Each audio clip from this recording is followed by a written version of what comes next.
Hello, hello. Let me lower the music a bit. Hey, everyone. I'm running a bit late. So who is here? Crucial Star, hello. Illusion, hello, hello, everyone. Welcome.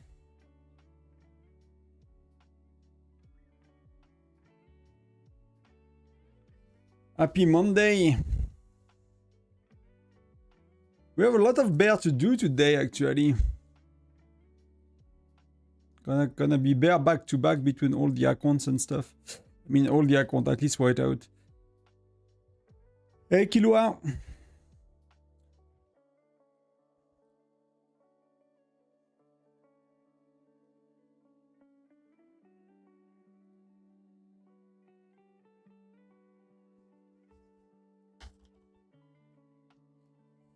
SVS opponents are using bots. I saw you reported them, right? That's the best thing you can do in games, you know. I hope they can do something about it.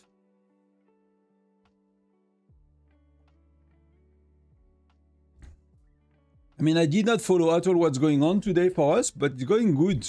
You know, it's not going too bad. I mean, these guys are a pretty strong state. So, if you look at their battle record, you know, they are not really losing. They are not really losing, right? They have been Supreme President quite a bit. So we'll see how it goes. But it's gonna be important we win prep at least.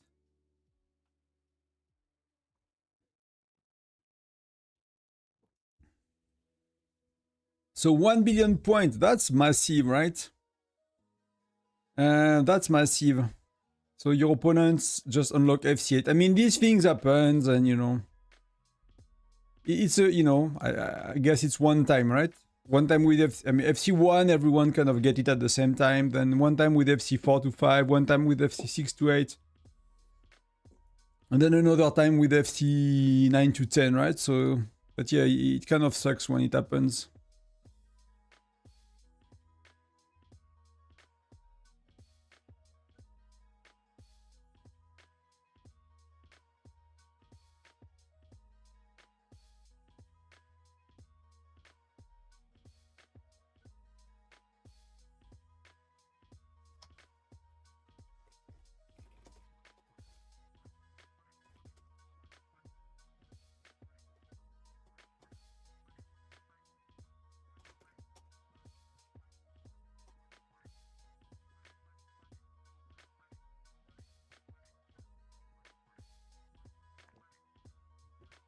Our state decided to save. Yeah, I mean, if you know it's lost, you know, either you are comfortable with the battle and you are nearly sure to win it, or it's like you cannot win prep anyway. You know, why not saving?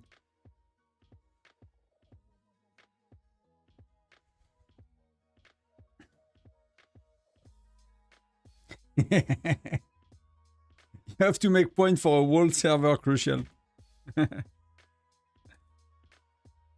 Everyone is counting on you. We have these. I should have kept my albums. I did a lot today, actually. I had a lot of... I forgot I'm gonna stream. I'm gonna stream tomorrow as well. You know, I'm trying to keep my brain, energy, time to make videos for when I am in holidays. I could not today, to be honest, because there are so many... Like the Tundra Arm League's Discord channel needed to be revamped so bad. So I actually did not, but I'll try to stream a bit more. Maybe not like 5 hours long, maybe 2-3 hours max. So I keep some time and energy to kind of record a few more videos for when I'm, you know, I'm in vacation.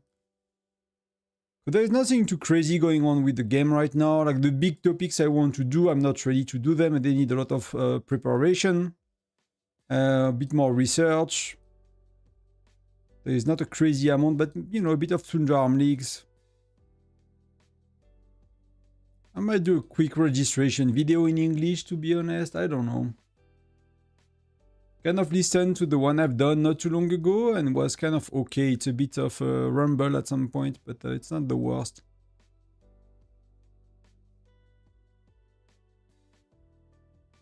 Tundra Armlink channel looks nice and neat. I found it easier to read. Yeah, I mean, it's a lot more structured as well. Like, because last time I dumped information when the game mode got released, and then I added my videos in the middle, and I updated things. Like, it was not constructed in one go, right? It was built over, you know, a few months and 2 or 3 Tundra Armlinks.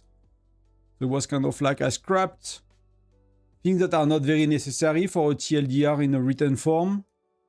And yeah, and kept the rest. I'm a bit early for Bear, actually. I realized a bit late when I scheduled the stream that I'm gonna be a bit... there is not much to do between now and Bear, so... we can talk about anything.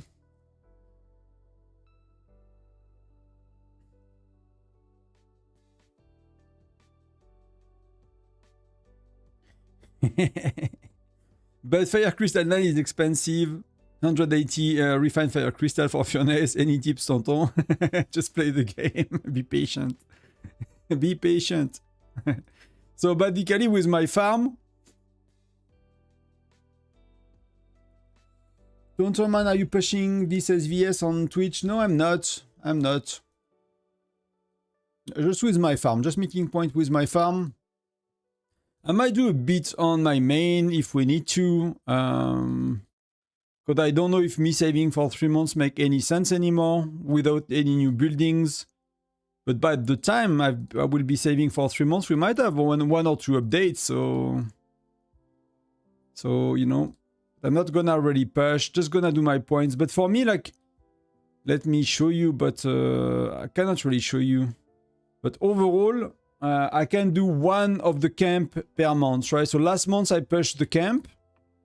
FC10, which took all my refined fire crystals. And this time I can do 160, so I need to check how much is the camp actually.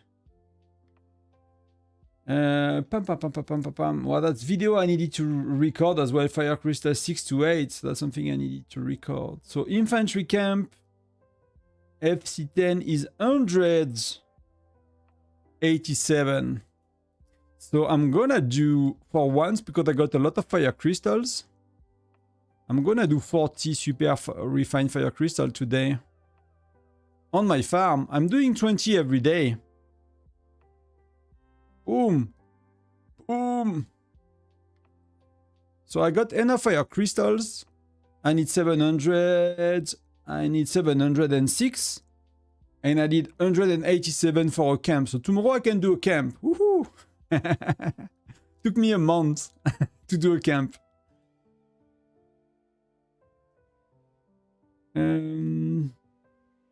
Well, I'm currently in top 10 in the States in terms of power. I mean, that's pretty good. The camp is more expensive than the Furnace 30. Yeah, I mean, let me compare actually. So what is Furnace 30? I mean, it requires 7 more refined fire crystal, but it requires 554 less fire crystals. So it's a bit more, it's a bit cheaper, right? It's just that you need a lot more refined and a lot less fire crystals. But I don't really have a video for Fire Crystal 6 to 8 actually. There are many things I need to do still, you know. I'm doing a video a day and many things are outdated. I don't always do a proper guide, you know, but it's like things need to be redone often for such a... That was one of my concerns when I started the channel, is like, you know, can you do a video a day on that game, you know? Can you, without like getting bored for your viewers and yourself doing the same things over and over. Yeah, RFC is the problem. I mean, for me, like, I really, at that stage, it's really easy to do 20 a week. I think I've been doing 20 a week every week for many, many months now. And this time I could do 40. So the game gives you, like, with Agnes, with the Intel mission, with everything, the game really start to give you a lot of fire crystals. It's a very decent income of fire crystals. That starts in half an hour, so we can pop the pet. Should I get closer? Cannot really get closer, right?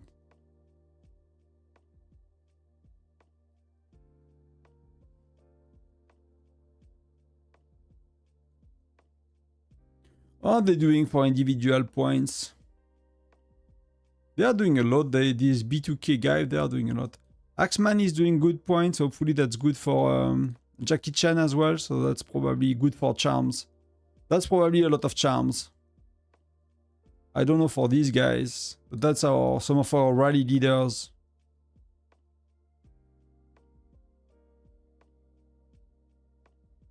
Not sure if Webster is pushing. She might have max charms by now. We will really start to have like close to, you know, max chief gear, max charm, max hero gear rally leaders with decent pets. Not maxed out players, but they are getting a bit close, you know. But when you look at the amount of, I'm, you know, always surprised. When you look at the amount of points people make and the amount the state is making, it's like, where are the people making the points, you know?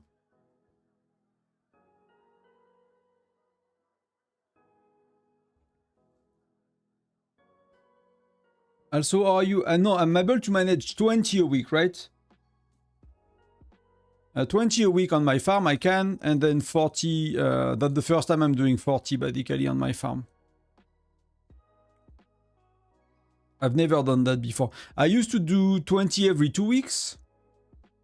And maybe I accumulated a bit of fire crystal that way. And now it was like I've been doing it weekly for quite a while, to be honest, without really, you know, thinking about it too much. And when it comes to that, you probably get 1.5k per month for free, you know, more or less. But I'm starting to get, you know, the last levels are hard to do, but, you know, I'm not too far from like having to do some T11 on my farm. Will it be like a cancel, you know, start cancel kind of thing for points? To never have T11? Is that the thing to do?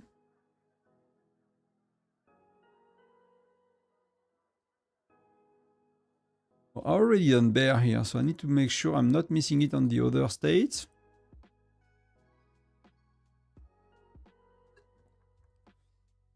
Hello Nabil. Time to hibernate during the entire Gen 6. Do you skip heroes, Gen 6? I mean, most people do, right? Most people do Gen 6, to be honest. Rooney is good. And that's more or less it, you know.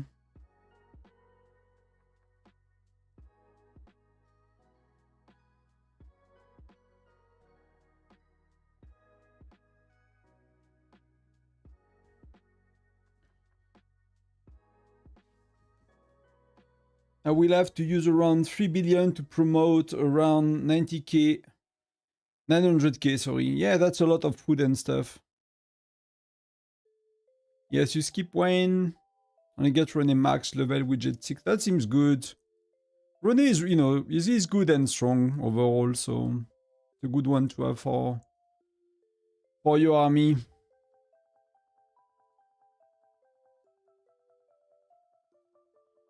Let's get rid of these. When is bear? So 19 UTC on... I forgot the name. On King Shots, 1830 here and 19 on the other one, so... We're gonna get some meat tonight. Hunting bears.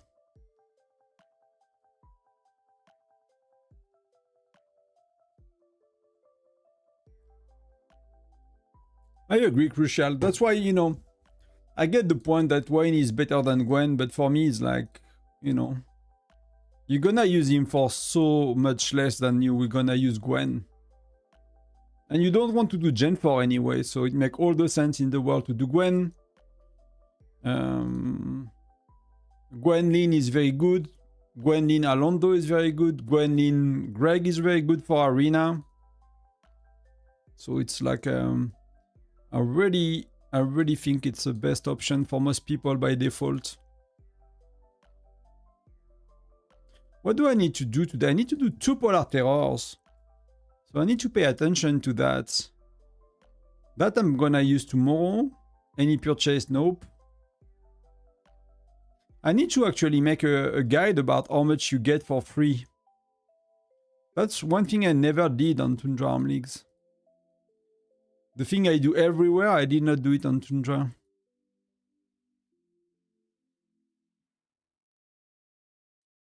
Per Alliance? What? So KND is first. B2K is second. Then it's us again. We're a bit behind Heat. Then they have 2 alliances. I mean, that seems to be fairly, you know, balanced. I'm not sure where they are giving the stars to. They probably have a state alliance for stars, I guess. For us, we just give stars to every alliance, you know. So KND has... Oh, they have only 2. We had rough battles, so they are, you know, it's hard to give them the stars.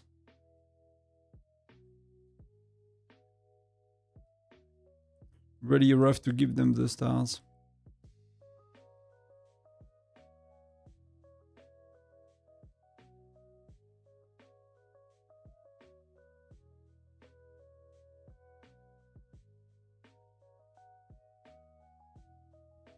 Hey Mojram, hello. So the question about T11, do you wait until you get some research after it? For me, it's really a question of resources. You could not do much in the research, right? Maybe you do 2 or 3 levels of training because that training is really costly. But if you have the resources on the farm, let's say you have 1, 2, 3, 4, 5, you know, 5 farm accounts, whichever the number you have, at least one. And it's full of resources and you have far too many resources. You could skip, you know, you could skip at least that. I mean, at least the healing part, because that's not the worst part, the healing. It's really the promoting that's really rough. And if you are lacking resources, then of course, you know, do put some levels. So it's a bit, I'll go with that. I don't have a farm, so, I mean, if I remember, you spend very little crucial, right? So I'll do a bit. I'll take it slow. I'll do a bit. I mean, when you have 3 T11s, I don't know what to do for my resources, to be honest. It kind of feel it's going down, you know? It's really, I don't know if it's stressful, but... Tonton, is there pressure on your state for everyone to score a certain minimum of points in every SVS? Not really. I mean, there is a pressure to perform in SVS, so, but you know, we are not... I mean, alliances do that the way they want, right? It's not like a state rule that you have to do at least 5 million, something like that. There is no minimum you have to do. But then if you do not contribute, you know, I guess, you know, alliances are taking it into account when it comes to rewards, slot in events, priorities, things like that, right? If you're not a team player, you could be... But we are not super harsh or super, like very rigid with that. I think it's more like trying to get people, you know, on the same boat as us and, you know, saving for SVS prep and things like that. I'm doomed. I go slow and upgrade it a bit, right? The first 5 upgrades are cheap. And it's removing half of the cost. I mean, half of the cost. It's removing a quarter of the cost, but half of what you can remove. So, you know, even 3 levels, you'll get a lot from 3 levels. It's 15% less resources, and it does not cut that much in speed ups and stuff. The last levels are insane, right? If you look at my... Like the last one, man. Like 1,200? I mean 1,100, sorry. 11 days? You kidding me? That's insane. That's like the last levels are totally insane.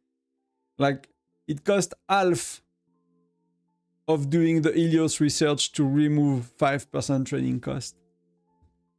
And you know, a quarter of the time it costs to research.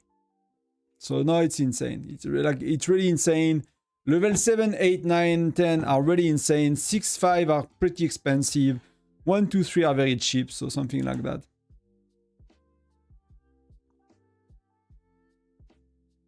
Yeah, if you don't have a farm and you don't spend a lot of money, I would not be too excited to get many Helios. You know, it can be a bit of a challenge.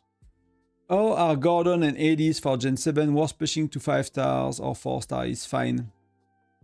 Abina for me, Abinav, I guess. I would not do a hero that you use below 5 star at that stage of the game. I don't see the point. It's gonna suck for arena, it's gonna suck for your solo march, it's gonna be bad. Like, either you commit and you do 5 stars, or you don't. And I'll do less heroes and I'll do more 5 stars.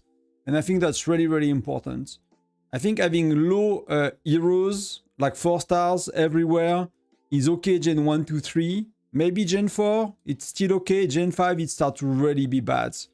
Like players that do not have 5-star heroes, I crush them with my farm in everything we do. Like, you know, it's just the way it is. They are so much weaker. So I would not do anything below 5 star. The only exception is you are taking a rally joiner. Let's say you just want to, you don't want to commit a lot and you want a rally joiner like Hendrik for that, and you want a bit of a boost in arena, then I could see a world where like a Hendrik could be a 4 star. But like that's a very, very much of an exception. So like to answer about Gordon, Gordon is really rally leader for me, unless you are playing 60-40 and you really need a Lancer. But you just got Rene Gen 6, so that should not be a need. If you play 60-40, you should have Rene very strong. And then Elise, she is amazing, but I'll do her 5 star if I do Elise. She's not a good joiner, so it's either I will go 5 star or I won't. I would not. You're gonna get Gato Gen 5, right? Gen 8, sorry. Lucky Will.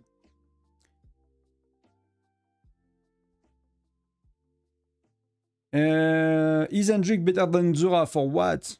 For what? I think overall, if you have to pick, if you cannot do both, I will do Hendrik because you're gonna use him for longer. Zura is really like a Gen 9 hero, and then she start to fall off because of Blanchett Gen 10. So, you know, by the end of Gen 10, Zura is falling off, right? So, because of her reading, it's cancelled by Blanchett. So, you're gonna use Zura to Gen. Hendrik, you're gonna use him Gen 8, Gen 9, Gen 10. You can use him for arena. You're not gonna use Hendrik much for your solo march. You're gonna use Bradley. You're not gonna use Hendrik for bear. You're gonna use Bradley. So that's really an arena exploration, second march kind of heroes that you will get that max to get. That's one of the best rally joiner skill, right? So I will do, if I had to choose between the two, I'll do Hendrik over Xura 100%, just because you use him sooner and he has bigger impacts, you know, overall. So that will be my advice. Kilua, you guys are going fast. Si ça te ne dérange pas, est-ce que tu peux me donner un avis sur mon état? Le problème, c'est que au League, c'est que je vais pas voir grand-chose. Même si je regarde d'ici, je vais pas voir grand-chose. Je sais pas trop comment faire ça. Et sur quoi que tu as besoin d'un avis, en fait? Sur la puissance? Sur parce que sans savoir comment vous travaillez ensemble, c'est compliqué. C'est compliqué un état. I'm so lazy to do another account. Yes, I understand. Like, it's insane. I'm having like my main, my farm. And I'm doing 2 Kingshan cities, and it's taking a shitload of time. But I'm not gonna play the Kingshot city for too long, at least one of them. I'm gonna cut it loose as soon as, you know, I'm like Fire Crystal 1 or 2. I'm gonna dump that State 1 city. That's just too much. I'll just keep it to like be available to spot like new heroes and new events and stuff. That's gonna be good enough. You take it slow, fair enough. I'm doing level 5 on training and healing. That's something that's reasonable. 3 to 5 is very good, I think, for free to play. I feel more concerned than excitement. Yes, I mean, it's like T11 are really strong for many things, for joining rallies and stuff, but they're already, you know, really resource angry. Like my main concern when it comes to T12 is like what they're gonna do for resources. Like what they're gonna give us so resources are actually manageable. Because as you know, let's say I'm spending $600-700 a month on the account. If I don't use my farm, I'm like highly negative in resources with that amount of spend. With my current research, which are not maxed, but you know, I'm level 8, 7, 7, and 8, 7, right? So there is not much more I can do. And I'm highly negative in resources without using my farm. I'm really lacking resources so bad. And even with my farm, I don't feel safe and secure about resources. So that's my concern. Can you rank at the free-to-play in Castle with Helios by going solo march and spamming heal? I mean, you can, Medi, but I'm not sure you want to do that with Helios. Like, if you want to rank as free-to-play and you don't have Helios on like Lancers, Marksmen, or Infantry, I would actually send 100% of the non-Helios troops, to be honest. I will just, you know, I will just do like 100% whatever. You don't have Helios and you that. Else, it's, you know, compare like injure 10,000 Helios or 1,000 Helios and 1,000 T10. I cannot show you that right now, right? Injure them, right? Even let's try to injure actually 2 troops. Can we injure 2 troops? Can I do that? Yeah, I can do that. So if I do 10. Do I have non-Helios? I don't have non-Helios. I cannot show you. But you can compare, right? If you have T10. If one of you, let's say you have T10 Lancers. Let's compare. That's going to be insane. It costs so much more to heal Helios. It's insane when you compare. I've done that live when I'm healing. Helios is like insane. Is 48 for 48 were good in Gen 5 with Mia, Hector, Gwen. Amazing. Gen 5 is a very good gen for Marksmen, I think. It's a very good gen for Lancers too. So I have 1 injured.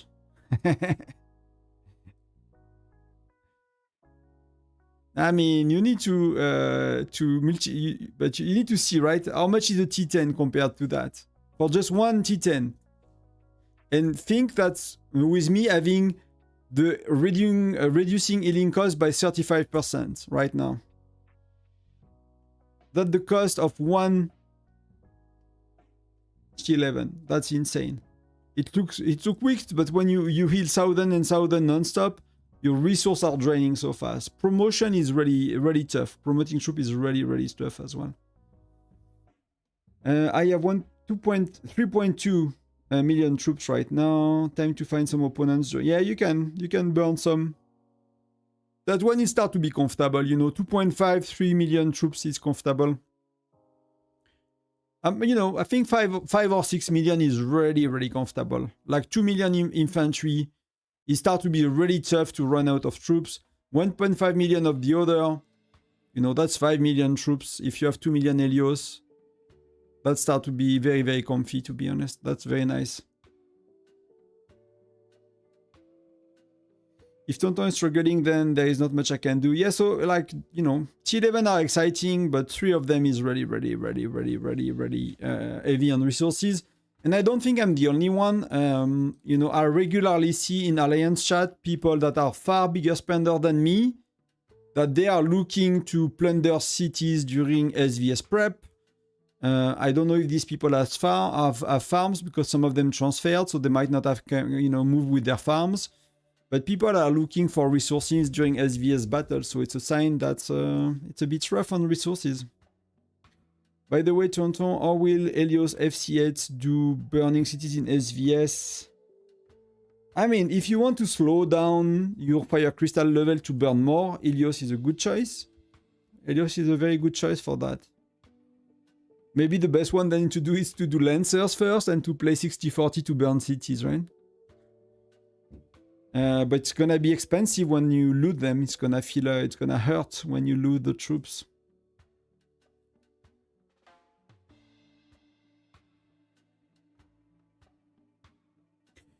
I might have, I have a question about shift gear.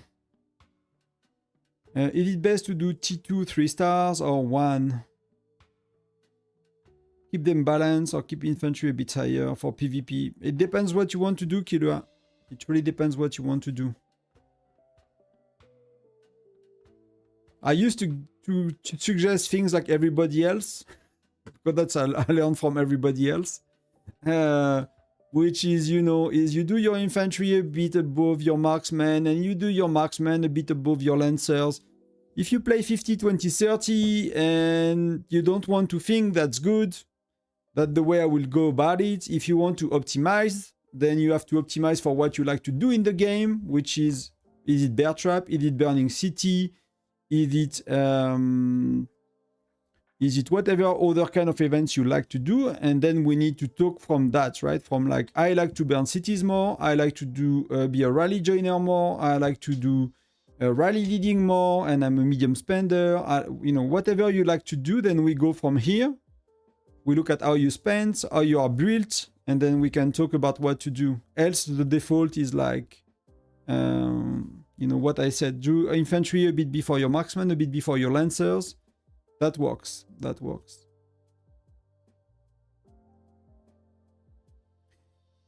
If T11 is this, that's exactly my point, Star. How much more do you think T12 will be? Insanely, I don't know. I really don't know.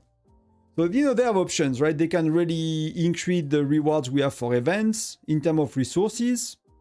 You know, they've done that in the past already. Like, if you compare what you get here and what you get everywhere, is far more than when you start to play the game. So they're already far more income. So they could just improve the resources we got for everywhere. They can give us tiles level 9. I mean, it's not gonna make us gather faster, I guess, but maybe some way to gather more. I don't know. Fire crystal building, production building resources. I don't know.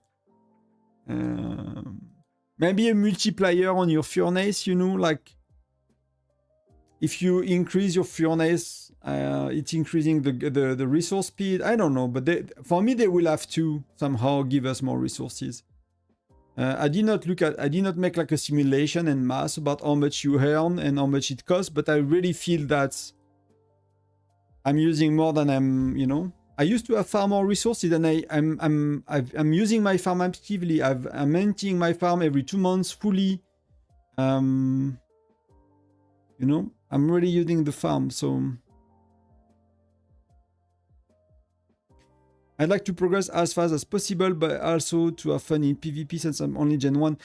Killua, then if you are Gen 1, don't stress about it, because whenever you specialized and you decide to play whichever ratio, you will want to have a baseline of your gear, right? And for me, the baseline will be something like charms 4 or 5 on everywhere, at least charms 4 or 5, and it will be at least orange gear.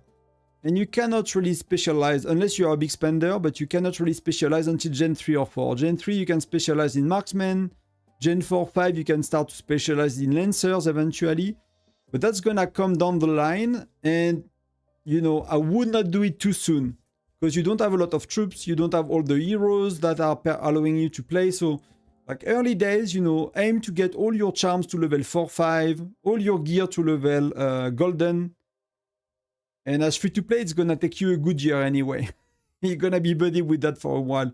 And then when you understand the game a bit better, when you know what you like most, things like that, you can be like, okay, I'm gonna be that kind of player. You know, I know what I want. Yeah, Forged Stone is very, very good. I really like it. This one is nice, and this one is, I really, really like it. I wanted it for 2.5 years. I just got it last month, but, you know, wanted it for 2.5 years. Gen 2 started for us today. Hey, Nick, the lucky wheel for Flint starts tomorrow. Other low spender, or I can manage to collect 180k diamond this time, in time for the lucky wheel. Is it worth it or you shards? So, Nick, you do not want to do 120 spin on Flints. You want to do 70 only. You will get him 4 stars by the end of Gen 2, and 70 is enough. I would not invest too many. Like, gems are still really rough early Gen 2. It's gonna get better eventually. It starts to get better. You probably saw that it's a lot better than the beginning of the game. It's gonna get better. But I would not push 120 times, 120 spins. I'll go with like it's 90 or 85k gems that you need to do 70. I just do 70. Do my flint, you know, 4 stars. If you want to speed up a bit the progression of flint, maybe you spin 120 times if you have the gems, the first events. So you get a bit more and you progress a bit faster, but else I'll take it slow. If you don't spend, gems gonna be rough. So 70 spin is enough.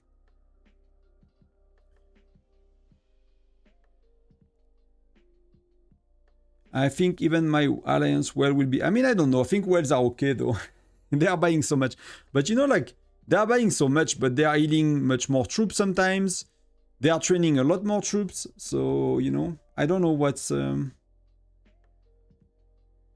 Tonton, do you have your research marks in production and growth? Yeah, I do.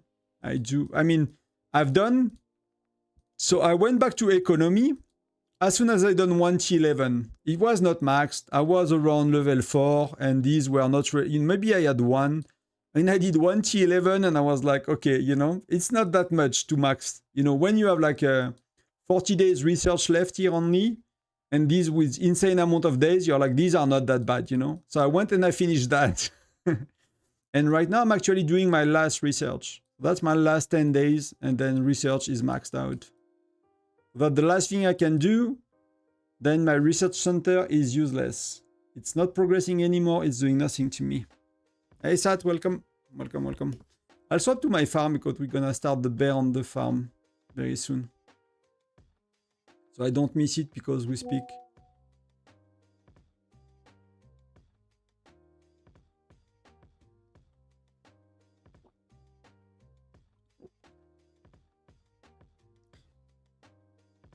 James becomes better in Gen 3, Gen 2. Yeah, I agree. They were really rough. If you have spenders, if you're in the best alliance, yeah, that really helps. Hello to know, I got my War Academy to FC5 today to get T11. Infantry as free to play. I have so much FC shards unused and a lot of resources. I don't know if I did the right thing for now as free to play. I mean, that looks okay. I would not stress too much to get T11 like we are talking about as free to play, because they're just insane for resources. So I really more focus on going Fire Crystal buildings. That makes a lot more sense to me, because the troops are anyway stronger, and yeah, resources is really terrible.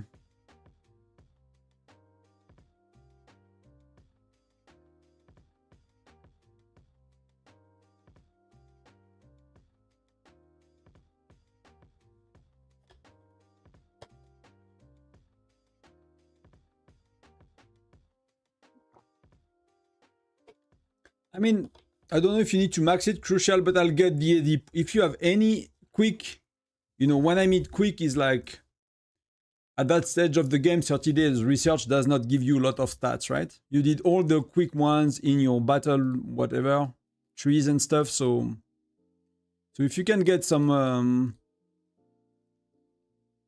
here, like the gathering speed, you know, if you send your marches, like let's say 3 times a day, you wake up, you send them another time, then you do your bear, then you send them before you go to bed. Like the gathering speed, it's not gonna help you that much, right? If you already do 3 times a day, you're not gonna do 4 times a day. Unless you use on top of that, you use the gathering buff all the time and stuff like that, and then you might be able to. But if you do like 3 gathering a day, it's not gonna help you that much. It's gonna be more like the income, right? From the other ones. You know, that's they're adding up, right? They're adding up. It's not crazy, but you know, whatever you get for free is free. I want to try to get the skin, but I heard that Frosty Fortune is good for widget for now, and Fire Crystal probably start saving for Stone Engine. Yeah, it depends if you spend a bit or not. If you don't spend, it's a bit tough. Or else you will have to skip on widgets and pets for it. It's very good for pets as well, Killua. Like people just say widget, but it's really good for pets. And I will suggest pets over widgets because pets are permanent, you know. Widgets, eventually, you're gonna, you know, not use them anymore.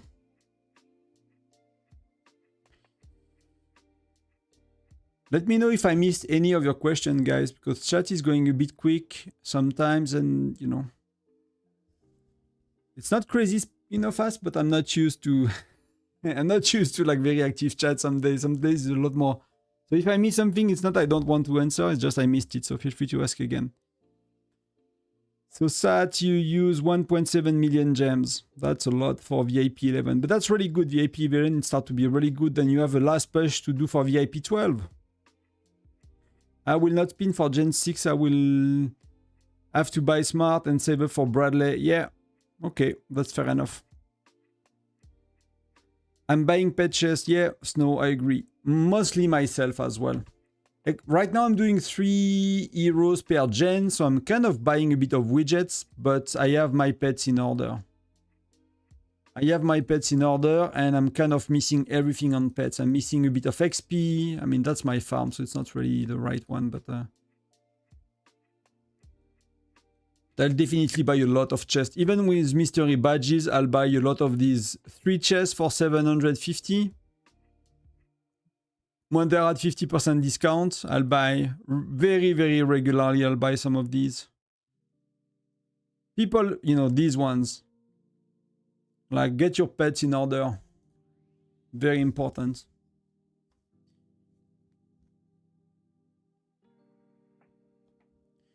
Yeah, I think that's you can do a bit of gathering to be comfortable to do at least 3 gather a day without stressing yourself. But then it's morely about the income, like you said, Star. Yeah, I agree.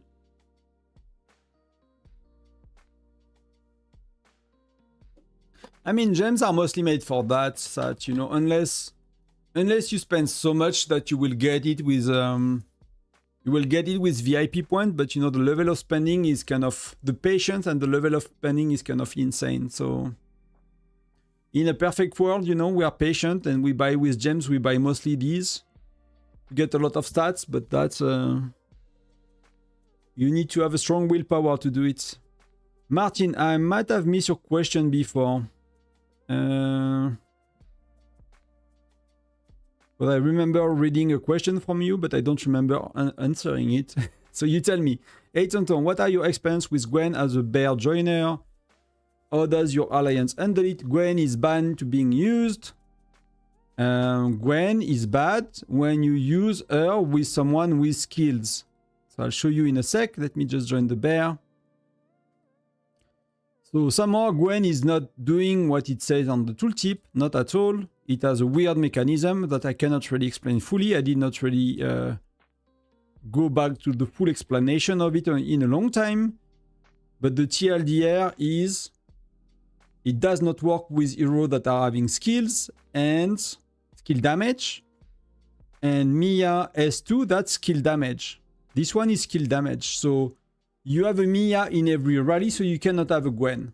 That's simple as that. So you do not want to use Gwen because she just does not work and she's not boosting damage a lot, and that was tested a million times over by now.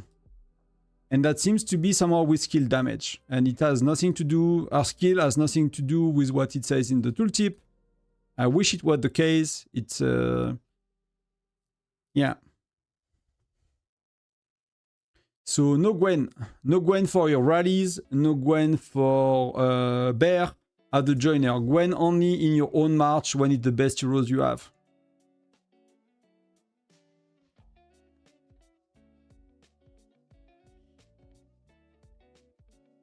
Do you join free-to-play rallies? I join everything. We join top to bottom, so we are not picking the rallies we want. It does not matter who's at the top. Free-to-play, terrible player, player playing with shitty heroes. Like see like a René, shitty heroes. René, shitty heroes. I mean, Sato knows what he is doing. But Gata, shitty hero. So if you guys are watching, you know, René, shitty hero. So half of the alliance is using shitty heroes.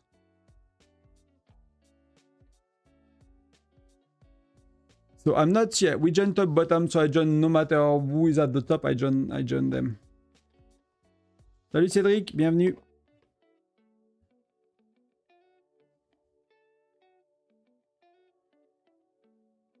I like the 3 shard a day from VIP 11. Yeah, that's good. I mean, you cannot do all, right? We don't have the money to buy everything. The mark, the VIP, the skins, you know, the meteor, the globe, and do the pets. So.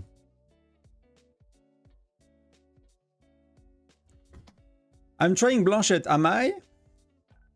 What am I using for bear? I think I'm using Blanchette, right? On my... Yeah, I'm using Blanchette. It's probably not the best idea. I'm just lazy to swap gear. It's my farm. My farm is not really doing much damage. But my my Bradley is not crazy when it comes to widgets. Is what widget for. So Blanchette is missing a bit of stars. If you look here, she's doing 790. And he's doing... Wow, he's doing 650, right? So I'll try to pay attention if it's actually doing a bit more damage than usually.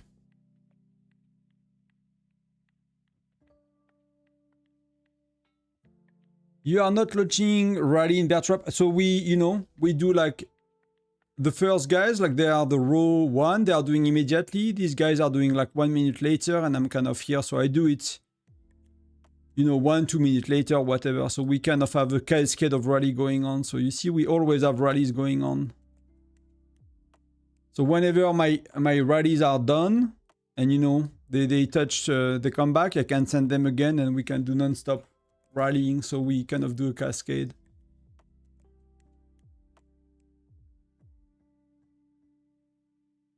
Yeah, Gatati in bear is crazy. So people do weird things.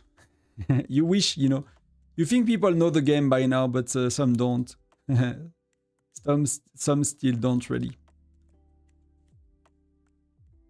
And we send every week which heroes to use, right? More or less. Maybe not every week anymore, but often we send which one to use. Which server are you on, Ryuma? I'm on 948.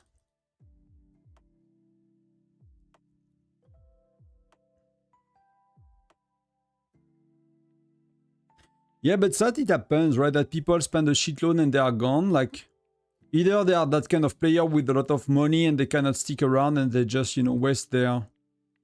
Not their, that we say, that's kind of their fuck you money, right? They do whatever, they do whatever they want with it, so... So I'm gonna join a rally of someone using Gatot. But what I do, though, is like I'm keeping my good, my good joiners for the good rallies, for example. So if I know someone is using wrong joiners, I mean wrong heroes and not the right ones, I'm actually sending them no joiners. And I keep my joiners for the decent heroes. I mean for the decent rallies. See, like that's a weak, probably a weak player. He has a low cap, or he did not use his... I mean that's still, that's still Hector and Bradley, but that's René. So people like to use René, man. They don't get the Mia thing. I've been explaining the Mia thing a lot to some people and they don't get it. But that's a mobile game, right? That's a mobile game. People play for fun. What about Hendrik? I saw someone said he's good for bear as a joiner. I don't think I never tried it. He's amazing, Snow. It's totally amazing.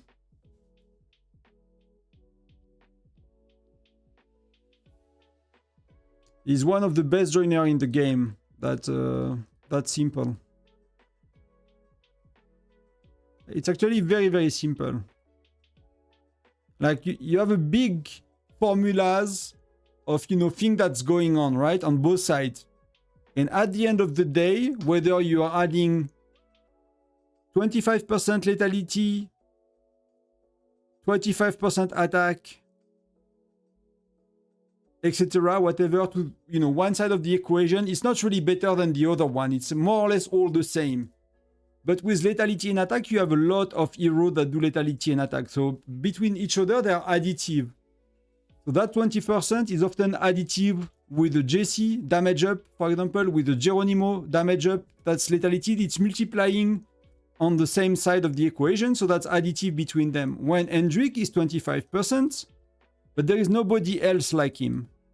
There is nobody else doing that. So you have a 25% on one side of the equation, which is reducing the health of the damage, the defense of the bear, which bear has no health, but he has defense. So that works. So you have 25% on one side of the equation. That's actually working amazingly because there is no other skill like that. It's additive with nothing else. So you have the full value of it, right?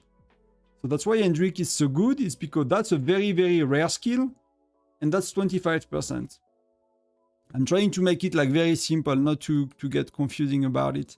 It's not fully accurate on, you know, but that's close enough. And that's why you want to use him as the joiner. He is amazing. Give him some love. Hendrik is amazing.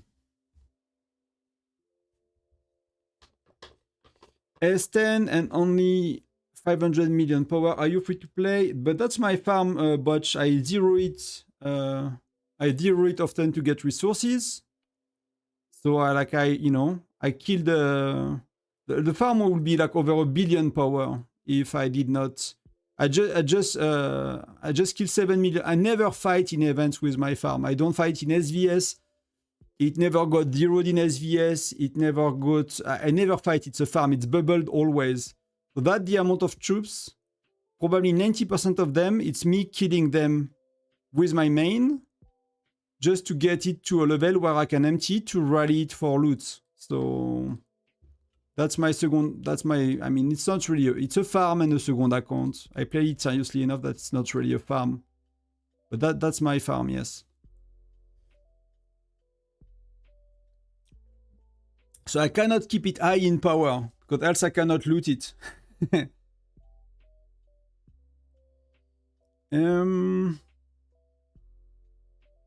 I might have a few questions. Are you using Philly, Nora as joiner in your alliance? Sesh? Not really Philly. We could, but we don't really. It's a bit late for us to use Philly.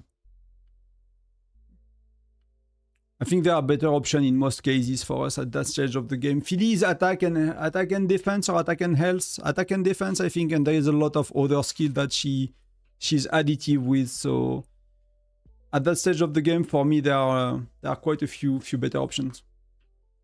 I talked with a player in Gen 12. She said they still have to explain to some member which one is the first joiner. I mean, yeah, yes.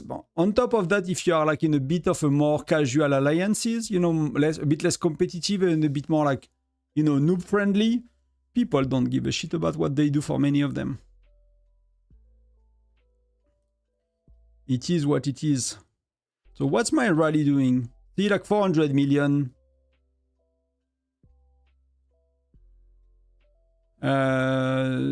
Yeah, 323 million. So, but again, that's my farm. So it's I mean, I cannot say it's 100% free to play. It's 99% free to play. I think I got disconnected. Let me know if I'm back. But OBS is like having issues when there is no reason to have issues. Like internet is working, so let me know if everything is working. Reconnection successful.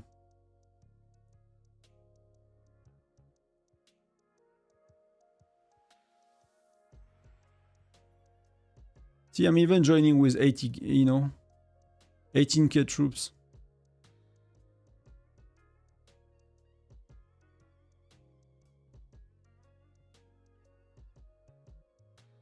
How are we doing for damage? Because I'm not gonna push it. I'm gonna do my 9.6 billion and I'm gonna be done with it.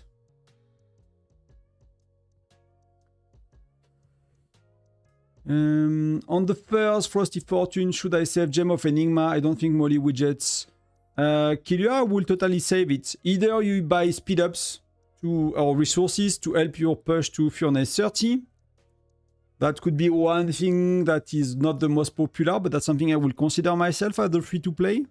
If you are free-to-play or very low spender and you might be worried that you're not gonna get in time to like Furnace 30 before the first Fire Crystal age. Else I will save it, yeah. What's more important in bear? Some say attack, some say lethality. Both, no. Both are very important. Your attack is multiplied by your lethality when it comes to damage. So the one that is the most important is the one you have the least. So if you have more lethality, attack is more important, will have more impact. And if you have more attack, you will need more lethality. So often it's more lethality because that's more rare in the game. So most of the time will be lethality, but it's not because lethality is better. It's just because there is a relationship between attack and lethality. They are being multiplied, and the lower value, if you increase it, will give you the bigger improvement. So that's, I have more math and explanation on the Discord if you want. Cheatman, he was just like, yeah, I'm leaving and gone.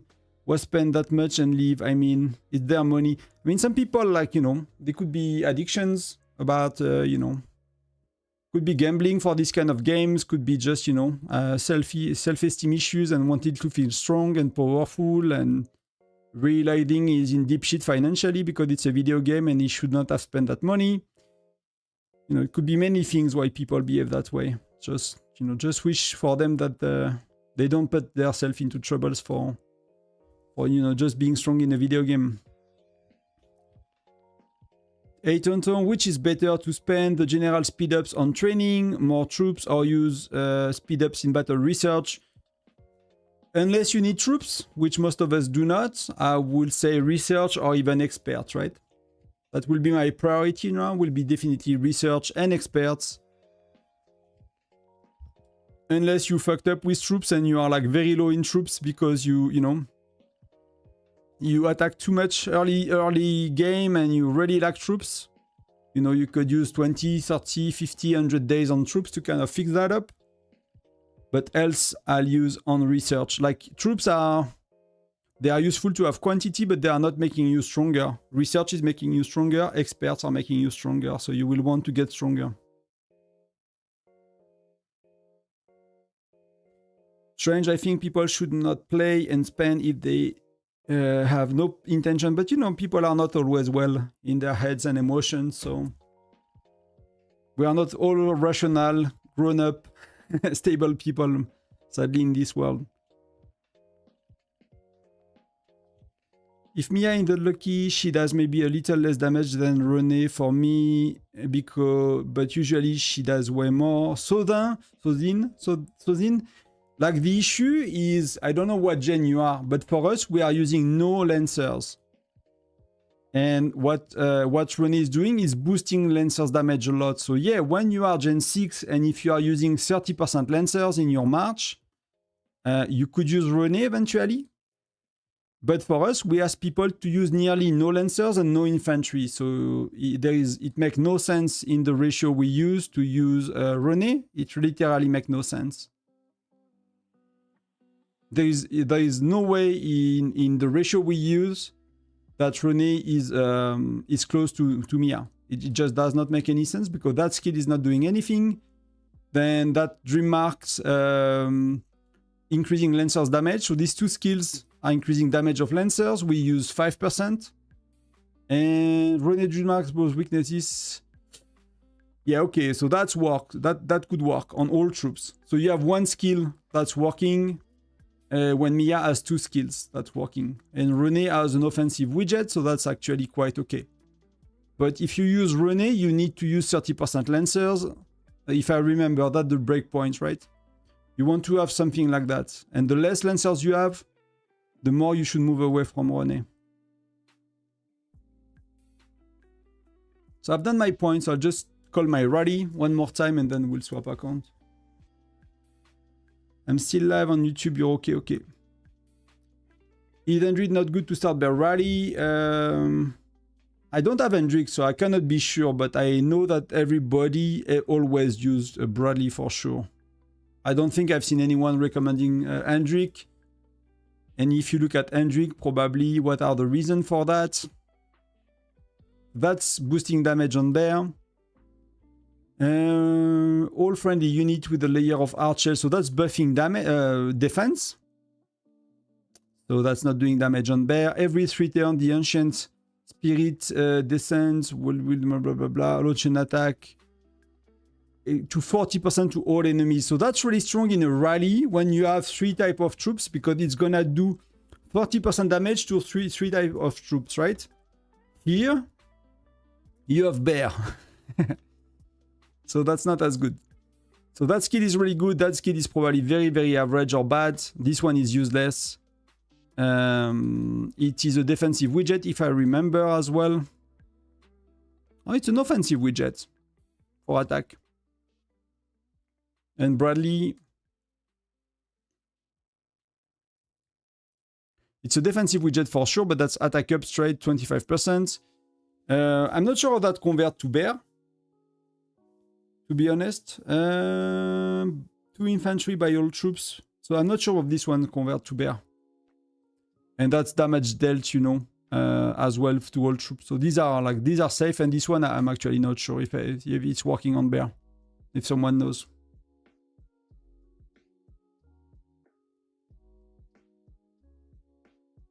For Gen 5 bear trap, using Geronimo, Mia, Gwen, all widget level 10, what is the best ratio?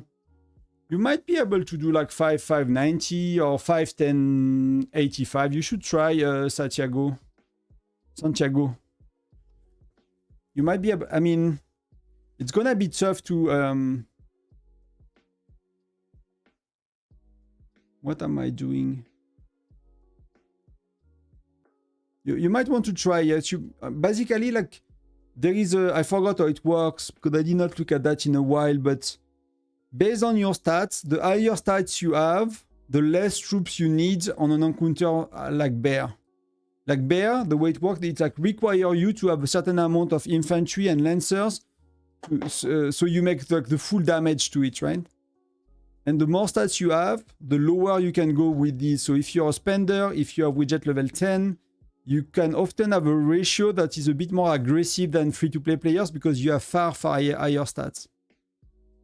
So there is probably a world where you can do quite better with your ratio.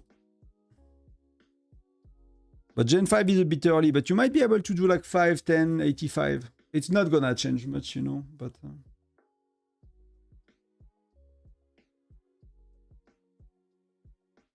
Your attack will increase naturally because of heroes in later gens, so you upgrade lethality basically. Yes, I agree, right? Most of us, the default focus should be lethality because that's what you get less. But I prefer to explain how it works than saying people just do lethality and don't think, if you know what I mean. There is a world where someone needs to do attack. Either because they have bad heroes, but that should not be hard to fix, and that's probably still want to do lethality in that case, or just because like they spent in a way that makes, you know, they already overspent on lethality because everybody else told them.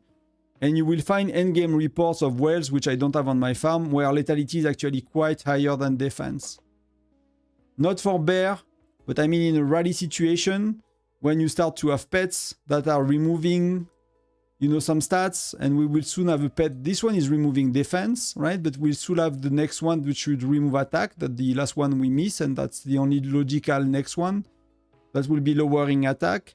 You have 20% debuffs, you know, from these on defense and attack. So there is a world where actually lethality is quite higher with widgets and stuff. So yeah, it's not always that simple, but for 99% of us, lethality will be the go-to stat to do, and health for infantry. How much troop is enough? 5 million? 2 million? It really depends on where you are. Like for me, at that stage of the game, you know, I'm very happy with 4 or 5 million, but I'm Gen, you know, Fire Crystal 10, Gen 10. 3 million will be low for battles and stuff, but you know, it will be I mean, even my farm like is what? Even my farm is 3 million troops, and I killed so much of it. So it depends, you know. It depends your gen when you are in the game, because there is like you will get more troops eventually. So 1, 2, 3, 2-3 million is start to be a lot more comfortable if you have a good amount of infantry, of course. And then Then 4, 5, 6 million is like where it gets really, really comfy. But I would not spend my general speed up to get there. Because else you're gonna be here with a lot of troops and you're gonna be weak, you know? You're gonna be weak if you don't have good experts and if you don't have good research, so...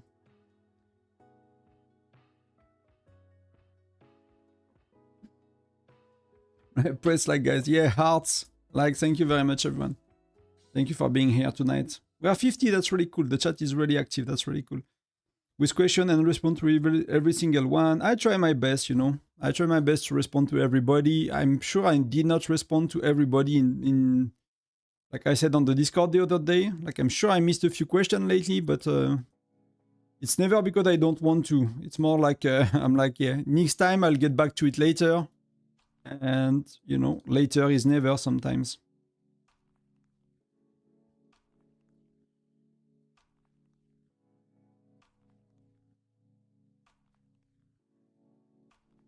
So we move to the other account soon. I'm kind of doing quickly tiny bit of king shot while we do the arena.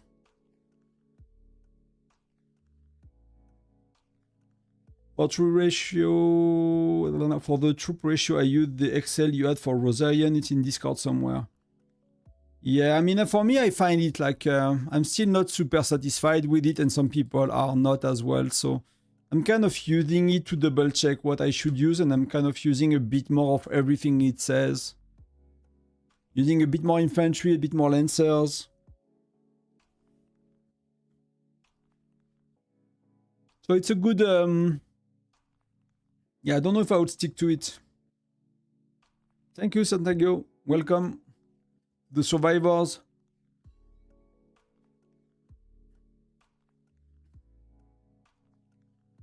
Gen 4 for Castle was wondering, do you recommend having one big well as the rally leader and two other well in the rally? Or one big well as the rally leader with decent joiner enough? But that Arctic Oxy depends on, you know, can you hold the castle? Do you struggle to boot the opponent easily or not? Everything is possible. Both options are okay. If with higher troop level you can hold middle and not get kicked out easily because you have higher troop level, and you know, if you can boot them with one rally because 100% of the time or 90% of the time because you have higher troop level, then you should stack. If that's not the case, then you should use your second and third rally leader to double and triple rallies. So there is like no... I cannot give you like a black and white answer there. It has to be based on, you know, how is your fight going? What's your strategy? What's their strategy? What, you know, what do you struggle to do? Sometimes we stack the highest level we can. In Garrison, we always try to, right? But in offense, sometimes you just need more rallies. And more rallies is like very good.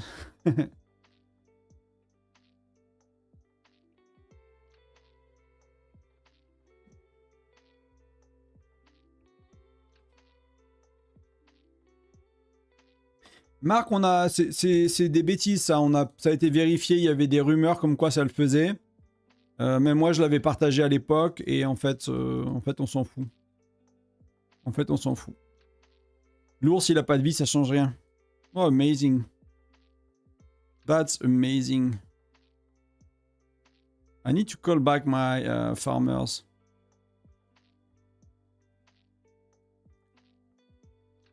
Mark was saying that some pets are lowering damage, and that's what we were told for a while back, even by customer support and stuff. So we started to make videos about it. I mean, I made one, Shield made one, like many YouTubers made one, because it was come from like initial testing and customer support that it could lower damage, and then it was confirmed that bear has no health. There is nothing impacting health that is impacting bear damage. So you do not care about when you use your pets. Does not matter. That was, you know, I was one of the people that shared like wrong information. But it kind of came from all sides that it could be reducing damage. So we were all like, you know, don't lower your damage on bear. But that was really heavily tested, and I'm pretty confident that the outcome was like, we don't care. You use pets whenever you want. So to go with Hendrix or not to, I cannot answer that for you. But if you do, my suggestion by default will be to do Hendrik. He's too good in arena, he's too good as a joiner. I don't see any. If I knew that, I would have done Hendrik. If someone would have told me how good of a joiner he is and how amazing he is in arena, I did Sonia for arena because people were like, Sonia is amazing in arena. Hendrik, like, if they had Hendrik and I had Sonia and we had the other similar heroes, they'll kick my ass 100% of the time. Hendrik is far superior than Sonia in arena. If you need a good lancer, Sonia is really good, but you're gonna get Fred. Gen 9, right? So unless you are playing 60-40, you probably do not need Sonia. Because she's not gonna do much for you in arena and stuff. Hendrik's gonna do so much more, and Sonia is not a good joiner. But 20% is not bad.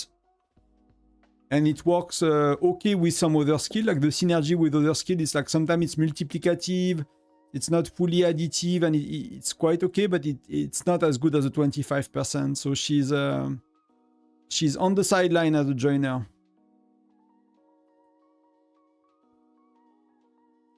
Sonia is on the sidelines. We do Xura for Bear. It's a bit more reliable than Bradley. And I'm curious to use Blanchette, but you know, it's probably not gonna be anytime soon. I'll use Rufus before I use Blanchette. That's the issue with the Lucky Wheel. Like, you know, you use them so late, so I'll get Rufus before I use Blanchette, more or less. So I'll get both at once. For Arena, I'll get Rufus and Blanchette.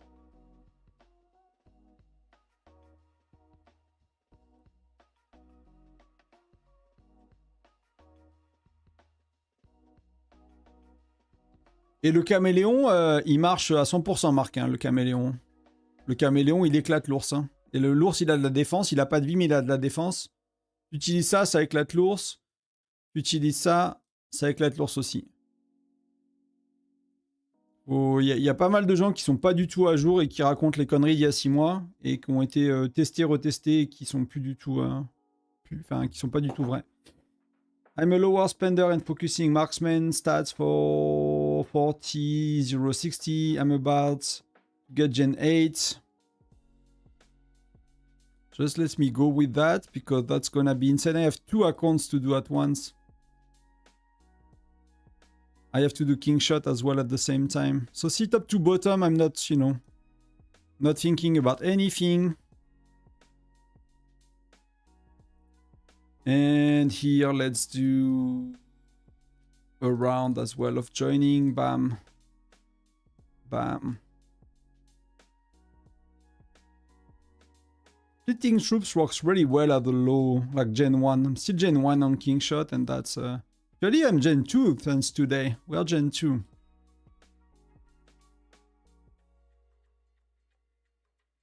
We are Gen 2 in King Shot.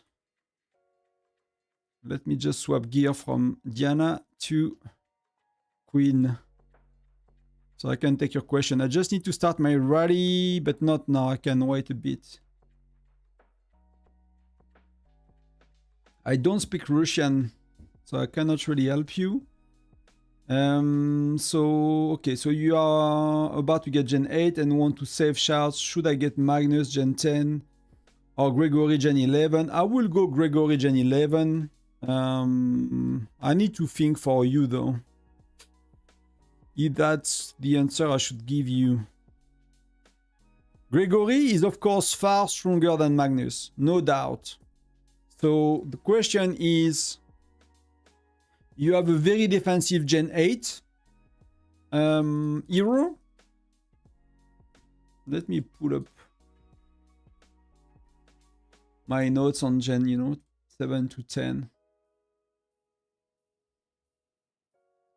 Gen 9 Magnus, yeah. I mean, everyone is, from what I've gathered, everyone is using Magnus over Gatot.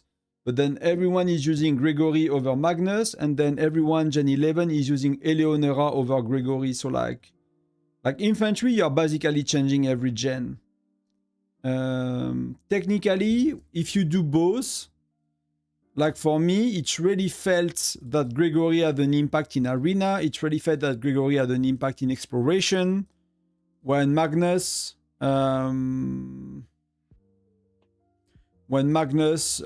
know, was like meh compared to Gatot. I did not feel like a good buff, but you will use Magnus for one more gen as well, and Eleonora gonna kick their butts of both of them as far as I know. So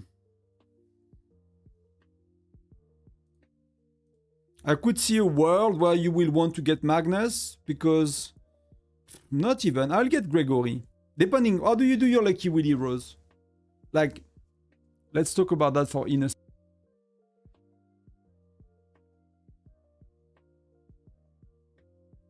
So what am I saying? What do you do your Lucky Willy, Rose? Because Gatot, you got him 8 of Gen 9. So if you pick Magnus, end of Gen 8, sorry.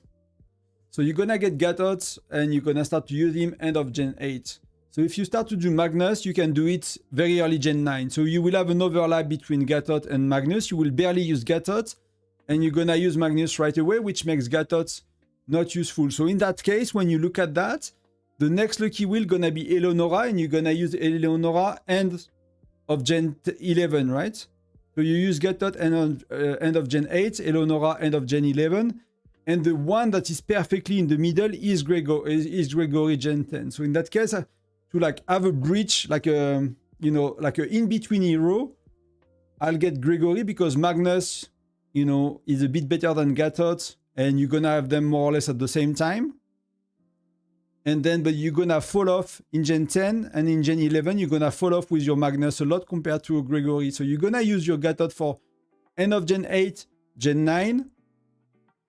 Gen 10, you're gonna do Gregory immediately. You can do him right away if you have the shard. And then you're gonna use Gregory for Gen 10 and, you know, Gen 11 until you replace him with Eleonora. So if you do not do Gatot, if you do them with Lucky Wheel and you don't use like a lot of general shard to speed them up, that's what I will do. So, but you know, you can do Magnus right away and be stronger now. That's really okay as well, you know. That's really okay as well. You know, there will be a price to pay at some point, right? It's either not be as strong Gen 9 and be stronger Gen 10, or not be as strong Gen 10. You know, it's Magnus Gen 9 and Gregory Gen 10, right? Yes. Maybe I'm a bit behind Herbella on your comments. So let me know if that was like something else was kind of needed there.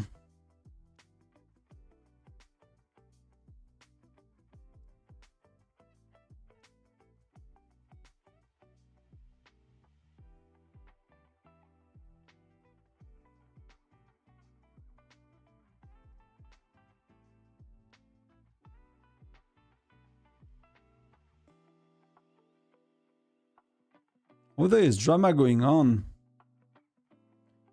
My Air Force is getting rallied in King Shot. I'll reinforce him, see what's up. Like, we are the third alliance, and like the first one just teleported and just trying to rally the rally leader. I mean the officer. Let me just join rallies here and then just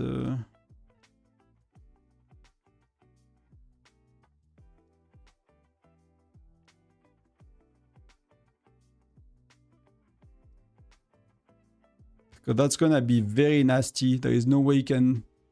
There is no way. We are so much weaker. They have all the spenders of the state. So they can do the F they want, basically. They can do whatever they want to us. And they do that while we are doing bear as well. So that's really...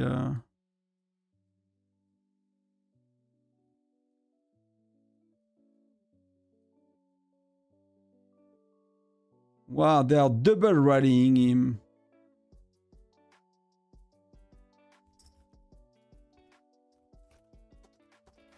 Not destroying.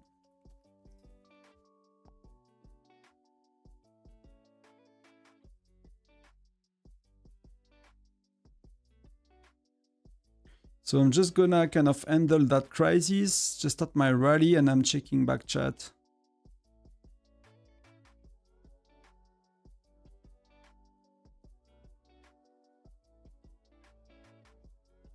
I'll show you in a sec, maybe.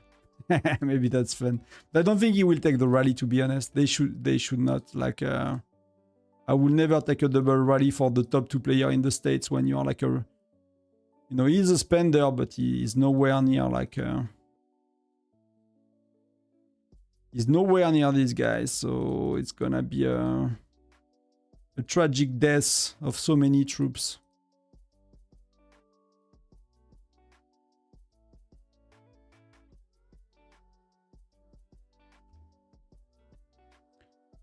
Yeah, it's showing here, right? So these guys, they are walking, right? So like War Daddy, and that's Asian dudes. So if you look at the leaderboards, I mean, it's not jackpot, but the War Daddy is 3rd, and the Asian dude is 2nd. And Coach, I mean, he's 3rd, right? So he's taking the rally, it seems. He's fully reinforced. So we'll see what happens. But these guys are far. I mean, he increases spending a lot. And he's taking the rally, so that's stressful, man. I mean, for them, wow. That's terrible for them.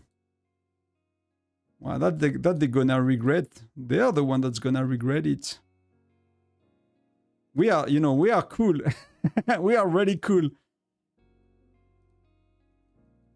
I mean, as long as they don't burn everybody else, you know?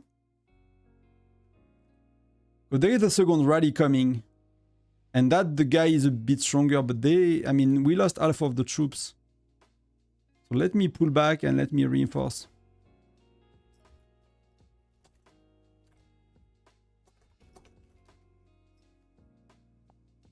I mean, the state was like very, very quiet initially. There was no issue, no problems.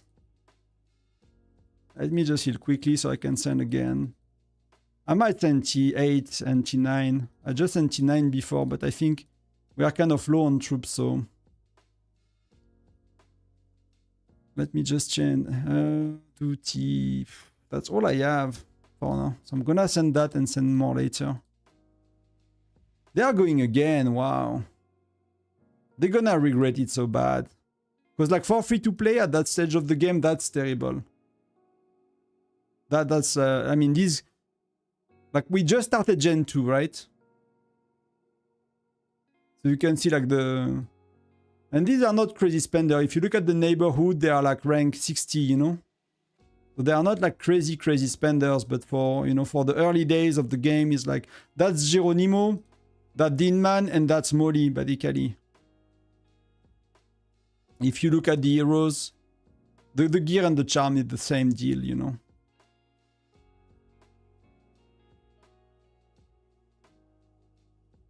But if they do 2 or 3 rallies like that, and they are losing 1 million troops, I mean... I have no idea, Herbella. I don't follow at all what's going on that state. I just play my account. I don't read chat. I don't talk to people. It's already enough to do it, you know? It's already enough to do... to just play the game, you know? But I have another city on another state as well, so it's really like... I cannot follow. I'm not R4, I'm not doing anything there. I have no clue what's going on. I just, you know, don't want them to attack me, that's all. I have no clue what their problem.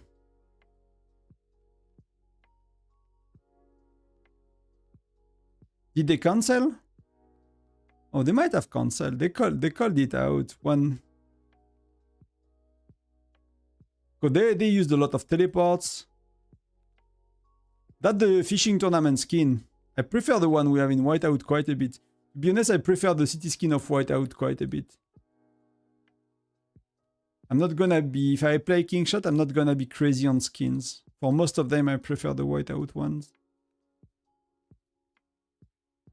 I'm still doing bear on the other screen, you know. Still going strong. They are cancelling their rallies, I think. They are calling again, okay. I don't know what they are changing, but... we have that dude, that's Fire Crystal. I mean, that's Furnace level 30. That was the first one in the Alliance. We have We have something going on for us.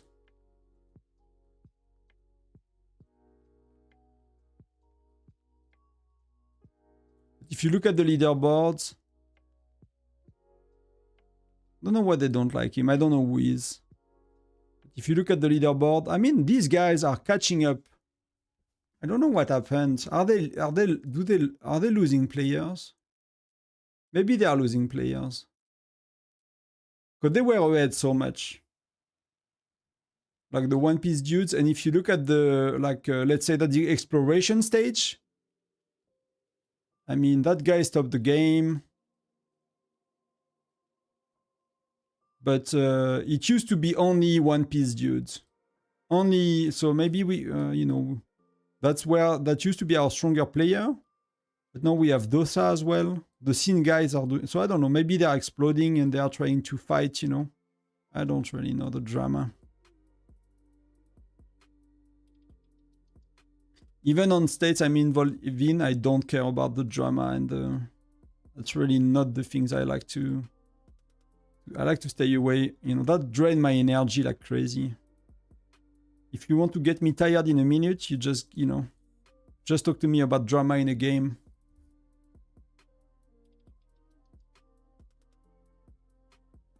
So let's keep going with Bear. Govna is one of the stronger ones. Let's give him like a Jasser kind of hero.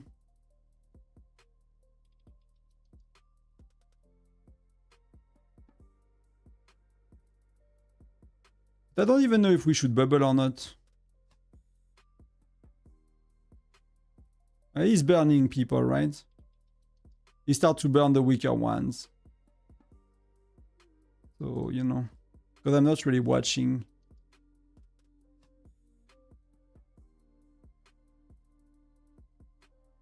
You know, and I have YouTube on my name, so... Did not cause me too much trouble, except like sometime, you know, in SVS, something like that, someone likes to try to burn me or something like that. But I was worried it's gonna attract a bit more. But yeah, they are fed up that they failed, so they are burning people like everyone shield up.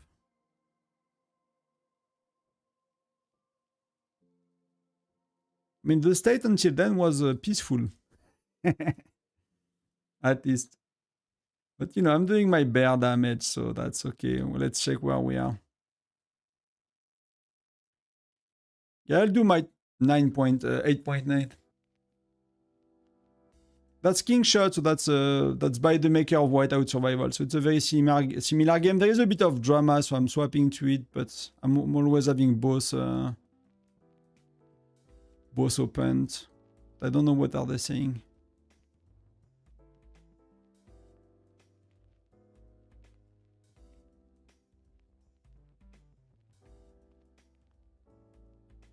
I mean, hopefully they understand that it's not helping anybody to burn, you know. It's eventually not helping the states and anybody. I don't know what's their problem.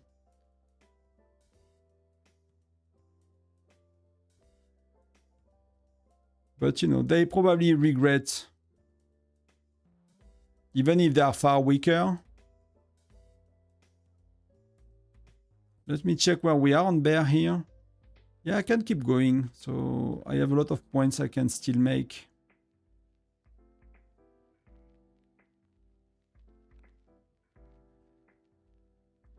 So I thought it's gonna be a bit more exciting. I'll go back to Whiteout, I guess, if there are nothing to, like, no rallies to look at. But, you know, I'll just want to see how many Ginas there is in that rally. So Gina is Diana. That's not Diana. That's not Diana. That's not Diana. So we all have good heroes defending. And they have...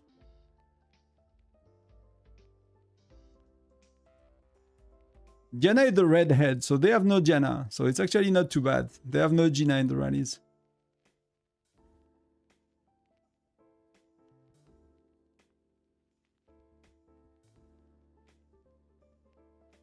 Yeah, I never actually read world chat.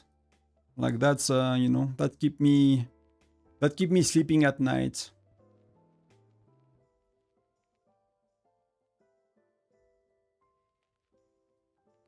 And I really don't get wall chat. Like that's something I really does not make sense to me to spend too much time on wall chat. So here for bear, we are here. 22.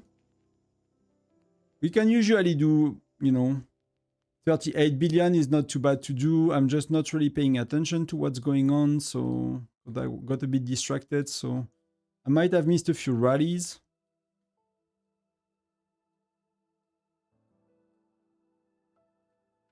Oh, come on. I'm kind of, you know, in the wave of everyone joining the same rally, so you cannot join anything. They are all full.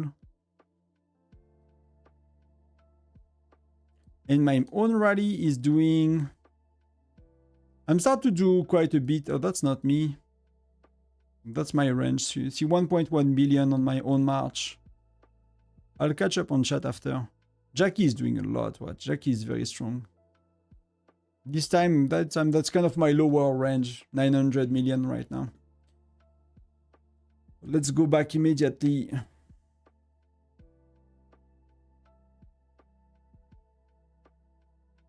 Yeah, drama drains everyone. I mean, some people love it, right? Some people really love it.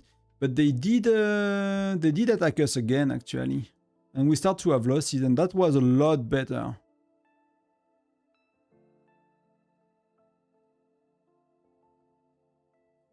I guess the previous rally was... Oh, this guy is far stronger, I guess. Oh, he already has red gear. So yeah, that guy is actually not really the same. That's really better on their side.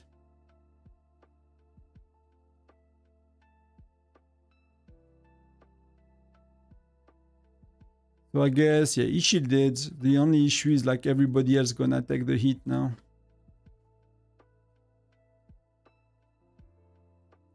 And I don't have troops anymore, I need to heal. I need to join rallies here.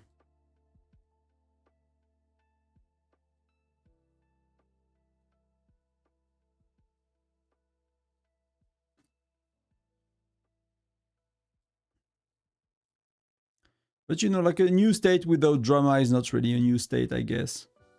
It has to have some, you know. It's only 10k troops to heal as well. It's really... actually really little at the end of the day.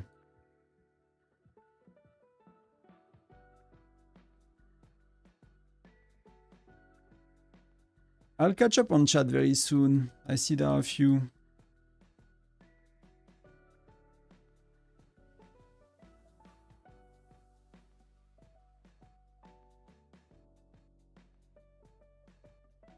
So I have done the... yeah, I'm done with the damage on King Shot, so I need to push here. There are some rally skipping a bit, right? There are a few skippers in there. But these are all good players, to be honest. Like, all of these are doing a lot of damage.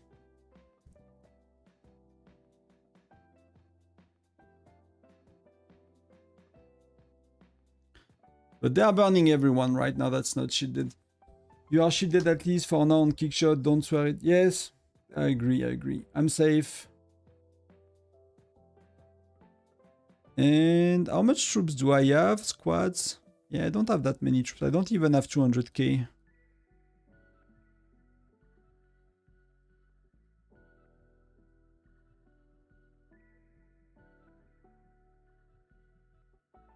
Yeah, they're riding all our players. Gonna be nasty.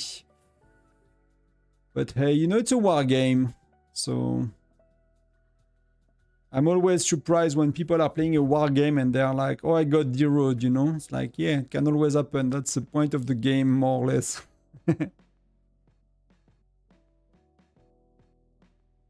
I get it, you know. I get it sucks, but...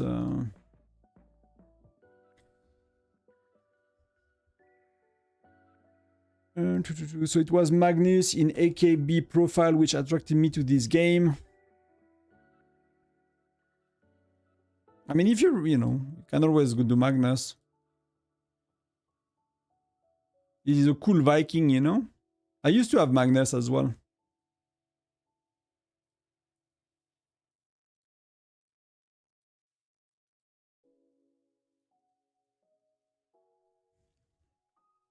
Just checking not to like steal the damage, but I still need a bit more.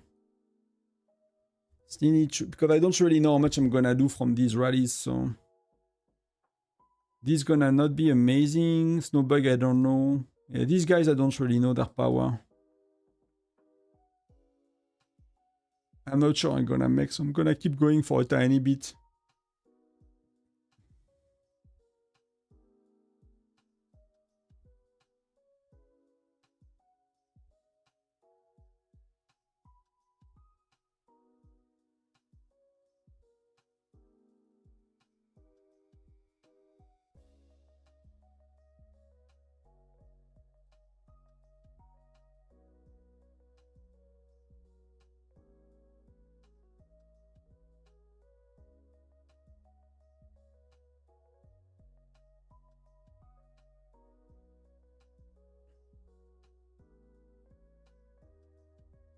Did you saw like a reels of AKB, like someone is doing content for him?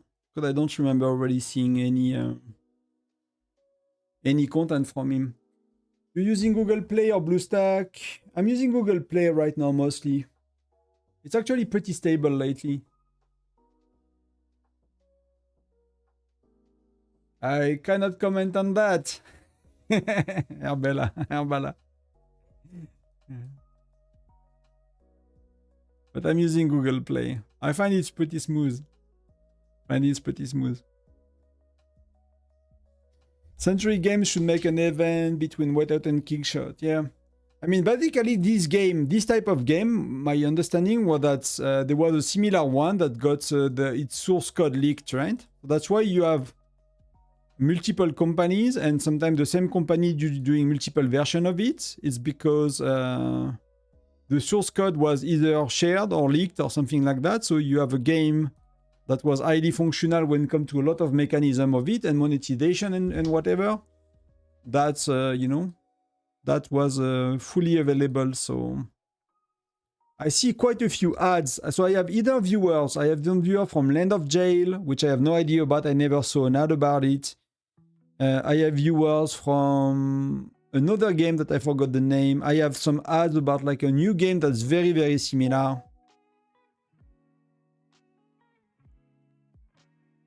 Do you stream on other platforms too? I'm streaming on Twitch as well. That's the only one I know how to set up. I'm not very tech savvy when it comes to streaming and platforms and shit, so... Wow, they are burning everybody.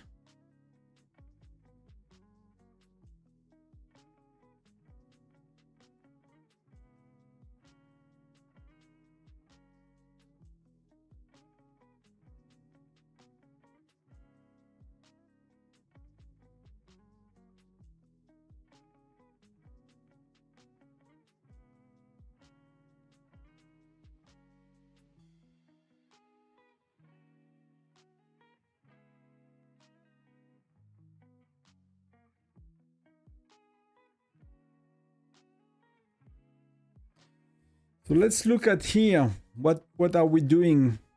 Oh, I'm not there yet. I have a few rallies going up. I think I have a few good ones, so I'll join another one just in case. But hey, Tonton, how are you? I'm good, Delario. I'm good, and you? Which ratios are better to join Bear and start a rally in your opinion, Marcio? Depend on a million of factors.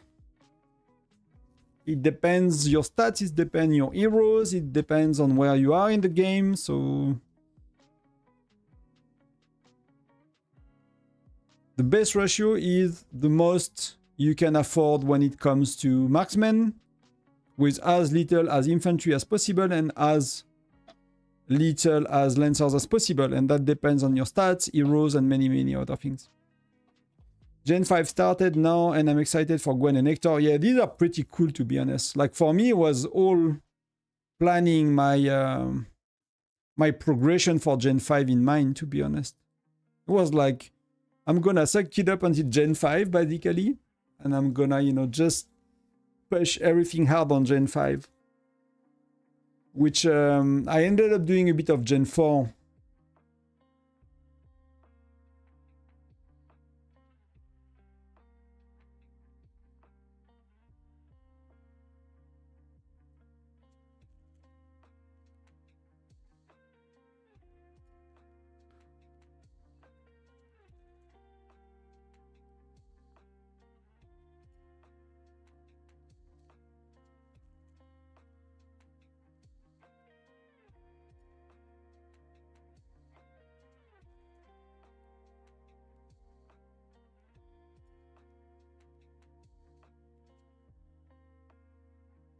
For example, 1 infantry, 1 lancers, race marksman. Nope, at all. It's not gonna work. If you don't have enough infantry, if you don't have enough lancers, you're gonna get the penalty. You're gonna do less damage. So you cannot do that. That's why I'm saying that there is no one ratio. It's like the stronger you are, the less infantry and the less marksmen you can send. That's that's simple.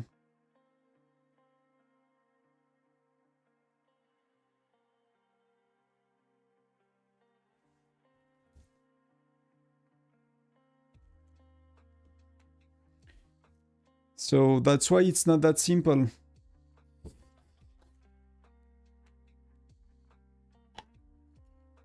I'm way stronger than others who spend equal or more. Yeah, I mean, some people do not really know what to do with their money, right?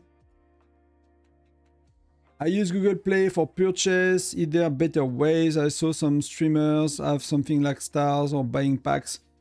I cannot recommend anything that's official, right? You have Midas Buy, and you have the Frostar official shop. For me, I'm mostly using the Frostar official shop, and I'm using Google Play. Like all of these third-party websites that give you discounts, they all have risk associated with them, right? So that's not something I'm touching from. I'm staying away from all of these.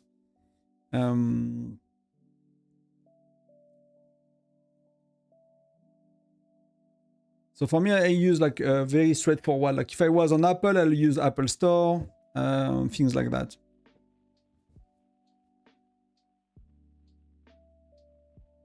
But Midas Buy is one of the official web store which you can use. That's validated by that's Tencent basically behind it. So that's one of the biggest Chinese company.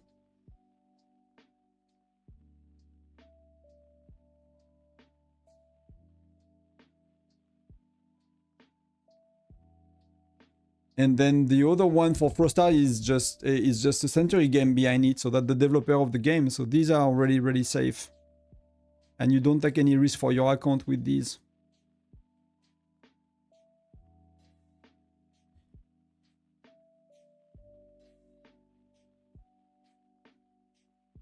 So Marcio, just to give you a bit of a better example, like if you are early in the game, Gen 1 or 2, you might use like 20-20-60 percentage. Then, you know, you are a bit later, you are Gen 4 or 5, maybe you can use 10-20-70. Then you are Gen 5 or 6, and you can use 10-10-80. Then you start to be Gen 8, like we were not too long ago, you can start to use 5-5-90. Then you start to be Gen 10, like I am, and you can start to use like 1-5-94, for example. So these are kind of the progression you have for your ratios. But again, it depends if you spend, if you are free to play.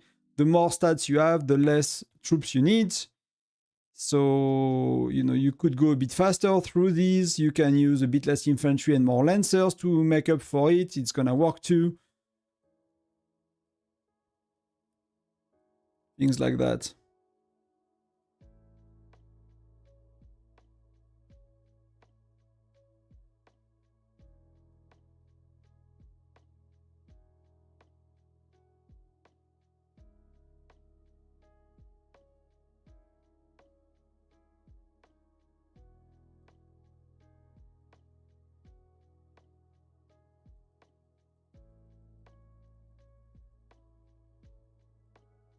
I'm thinking of getting Wayne for arena, stopping at 4 stars. Is it worth as a low spender? For styles, I don't know. What else do you have?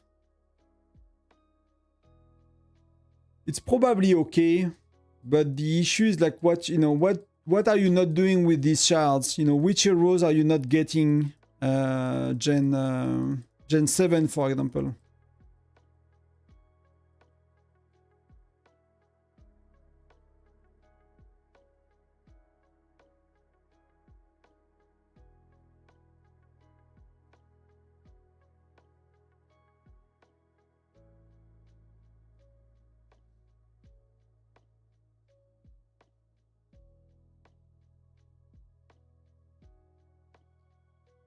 He does buy is cheaper. Yeah, I'm not really sure how it works with the currencies and stuff. If you buy through Google and Apple Store in Europe, you are doomed. I mean, that's, that's official stores. That's a country I'm living in. I need invoices as well, to expense it. So, that works for me at least.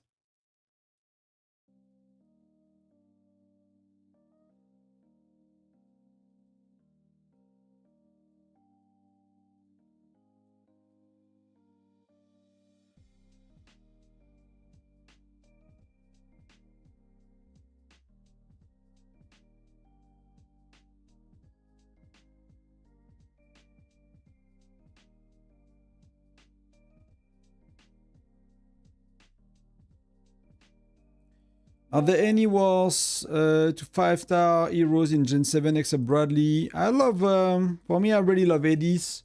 It depends a bit of your choice with, with infantry, but Edis is very valuable because you have Hector from Gen 5. And, the next one you get is Gatot end of Gen 8. So that's a bit far. So this is a very good in-between, I find. She's a really, really good in-between. She's really strong for solo march. She works really well with marksmen. She works okay with lancers.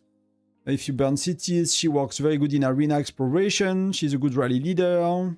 She works really everywhere. So it's one of the good ones. And for me, like, for infantry, you have Lucky Wheel, Gen, 2, 5, 8, 11, 14, so like the one that are kind of in between, so that will be Gen 4, but you don't really want to do ammos in most of the case. Then the next one will be Gen 7, Edis, you want to do it, then it's Gregory Gen 10, then it's gonna be 13, whoever that is. It's kind of really in the middle, and you want to do I find that you really want to do an infantry every other gens, more or less, and you kind of want to do marksman most gens if you care about arena.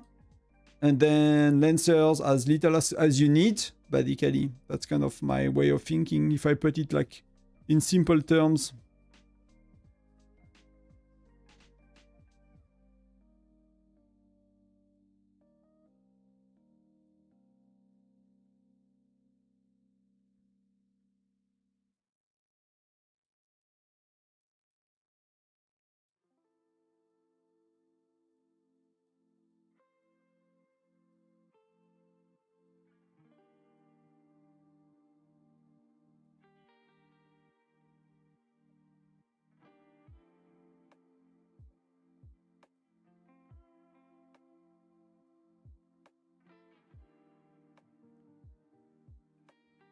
So I don't know if it helped GG Whippy.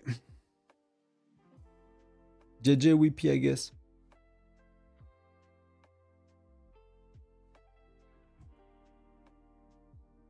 Checking a bit chat, I have a lot of messages. I'll save for Edis and skip Wayne. It makes more sense to me, right, than doing Wayne half baked kind of thing, right? Because Gwen, if you invested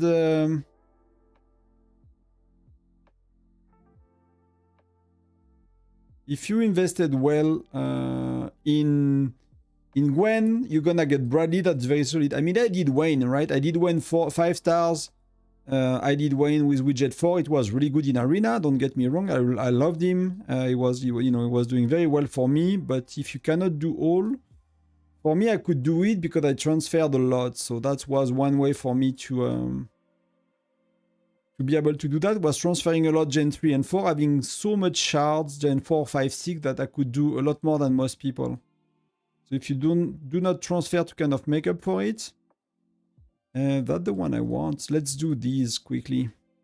Because I'm kind of following the drama a bit on Kingshot, but you guys don't really see it. So it's kind of, we burn them, they burn us. They burn a lot of people. They really burn a lot of people. But they lost a lot of power too, so...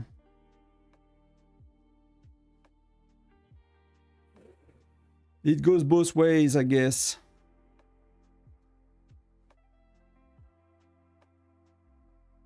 We're good to go.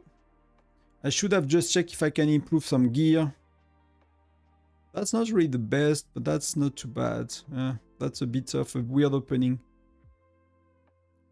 Let me just check if I can help that dude a bit. Can I do 2? I cannot do 2.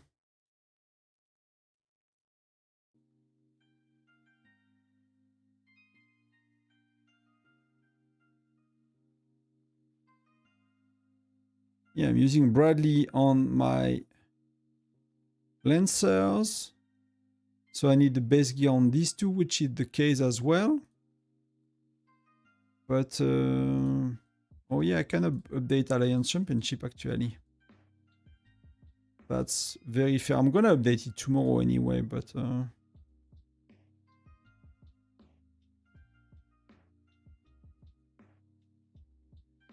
Let's do Mia. Let's do that.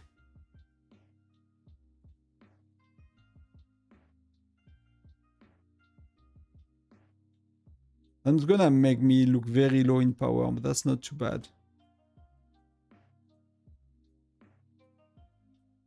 And let's finish that.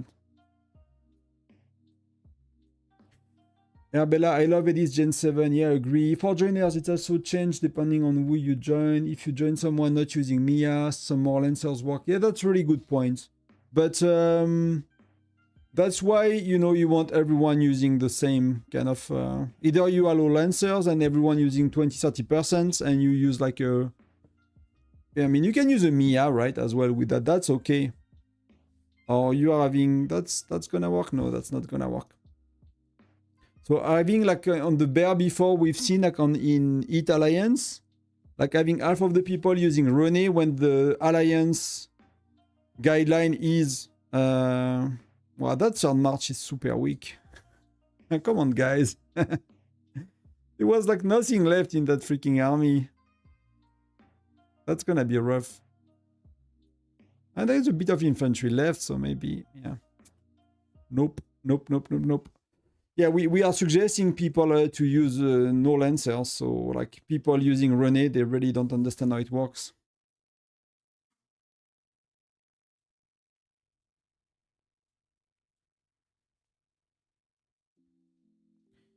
They just don't.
That did not work. What could we do today? So I'll be live again tomorrow.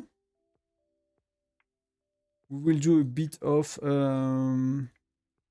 Crazy Joe Ing. Crazy Joe Ing. Crossfire Mine, the usual.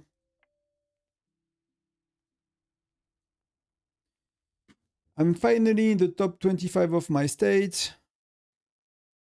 Sugar Dog Malone in State in Labyrinths. Many ahead of me reach 2010 research in Hearth Lab. I will need 9 million still and 1,334 days if speed ups. Do you think it's worth it? I mean, not for not for Labyrinth ranking, right? You're gonna get there eventually. 100% marksman. Uga. Uga Buga Bagaga, 100% marksman. Hector for the rally leader. Molly, Hector, Molly, and the best marksman you can get as a hero for the rally leader for joiners offensive one.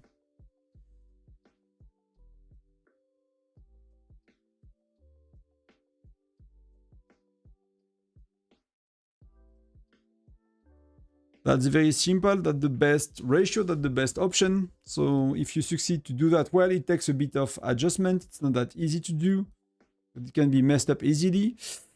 But if you make it work, that's the best by far. There is nothing else best we know of.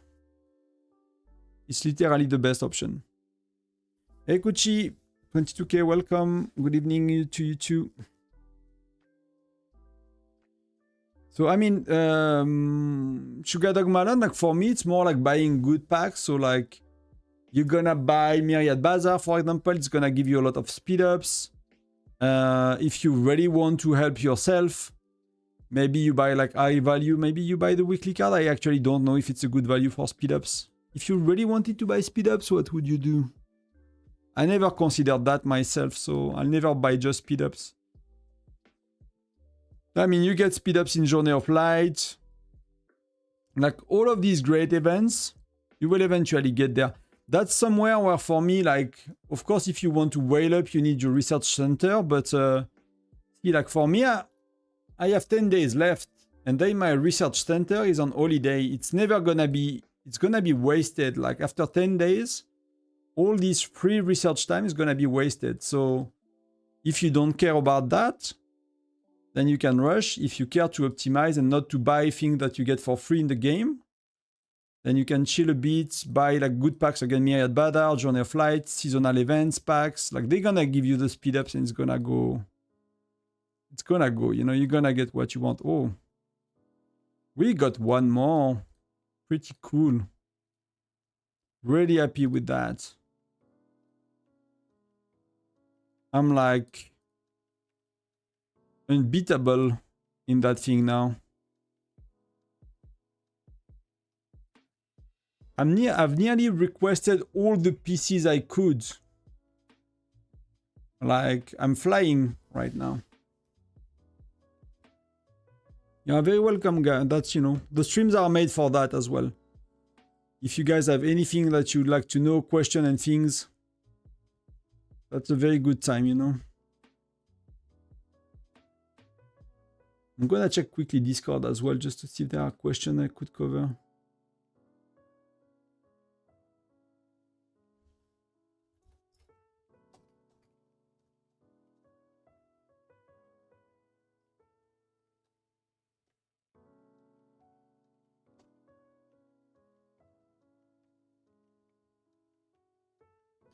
Let me actually respond to Annie about it directly more than...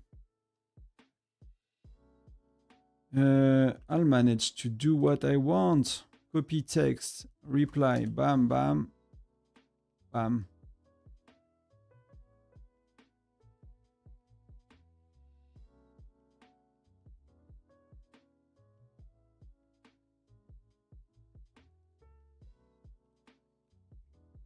I play 60-40 with Greg, but seems to be losing lately.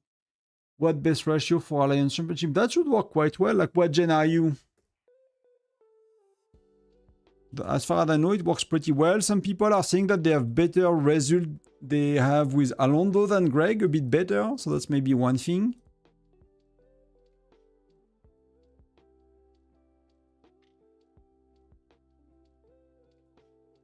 I did not look at match. Send out 6 match for gathering. Oh yeah, we need to gather. I'm gonna send my 6 match soon as well, yes. Gen 5. Yeah, so, you know, either try Alonso if it's working better. I did not try Alonso. We have Bradley, so for us, is better than both, than Greg and Alonso. So you can try Alonso, maybe.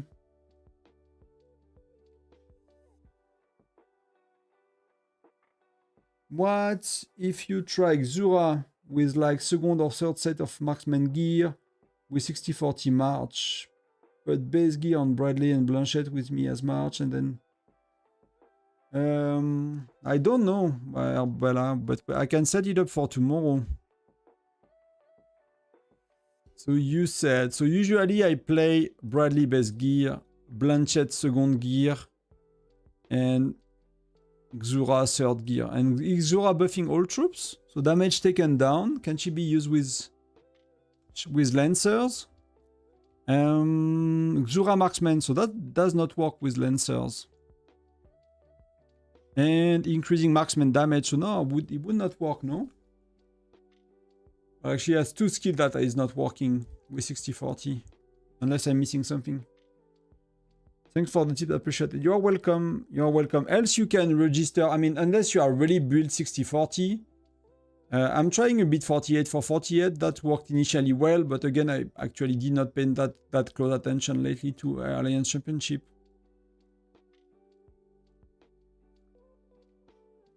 But I'm mostly registering. What do? They do 50, 20, 30. 55, 10, 30. 50, 40, 10. That could work, you know. Like these 10%. I don't know. The issue with the 10% marksman is like, if you play against a lot of Lancer, they could just target them and demolish them immediately, right? So it's a bit of random on the marksman. But I know Bear likes his marksman. He likes to put his 10% marksman. But most people are using, you know, 50, 20, 30.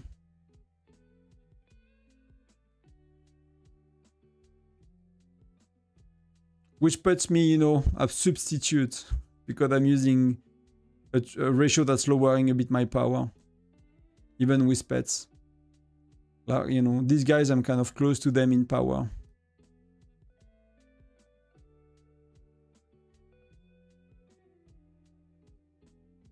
So I need to pay a bit closer attention to the outcome here.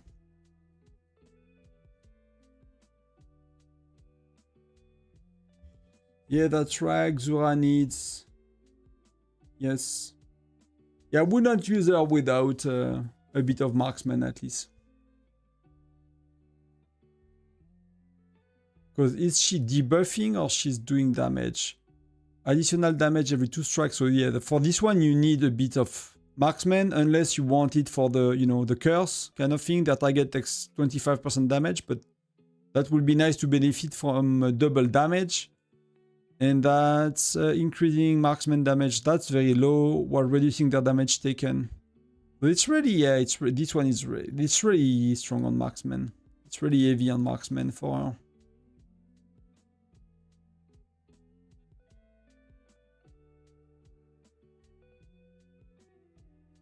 Did the music stop? Or that's just that track that has nothing at the end. Thanks for the hearts. My 60-40 though win most 50-20-30. Yeah, Uga Buga. When I looked at 60-40 in Alliance Championship, it was nearly always beating. I could not remember seeing like a 60-40 not beating a 50-20-30 at similar power. And when I mean similar power is not after you registered with 60-40 because you are like a lot more powerful. But like if you look at 2 people that will be the same power at 50, 20, 30 on both sides, and that guy is registering at 60, 40 with like Greg, Alonso, Bradley as the marksman hero. That was always better last time I checked. What a while ago, but that's actually a video I need to redo with adding 48 for 48. That seems to work as well.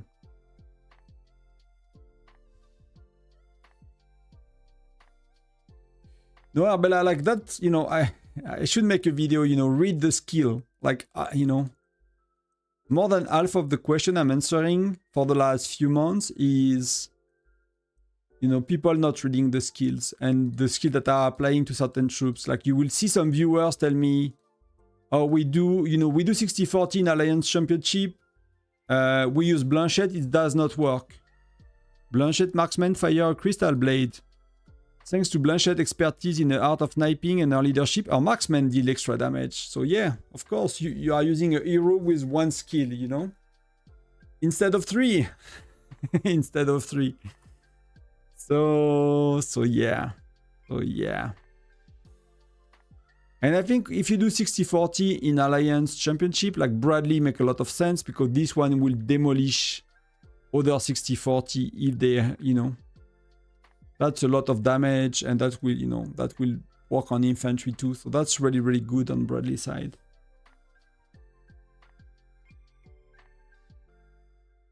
Salut tonton, j'espère que ça va. La Gen 7 vient de sortir dans mon état. Je suis un râle élite. Ça fait du sens de défendre avec Elise, Bradley, Nora en 60-40. Pourquoi Nora en 60-40?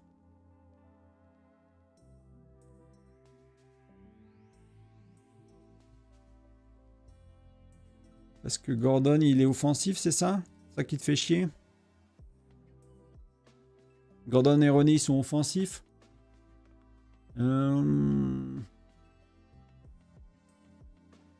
de ce que j'ai noté, on utilisait Gordon. Parce que les stats entre un Gordon et un Aura, c'est quand même... Là, tu vois, tu es à 160 de létalité et de santé sur l'équipement exclusif. Et en termes de stats, tu vas être au max. Comment je vois le max des stats? Ici, 650. Donc 160 et 650. Et là, tu vas être à 440. Donc tu perds 210 d'attaque et de défense. Et tu perds 50 de létalité de... Bon, après, tu gagnes ça. Hein. Tu gagnes 15% de défense aussi. Hein. Mais Nora, elle a ça qui marche que sur les tireurs aussi. Hein. T'as un sort à 15% sur l'infanterie qui marche que sur les tireurs. Au-delà de ton infanterie qui marche pas sur tes lanciers. Moi, je suis pas sûr. Je pense que Gordon est mieux.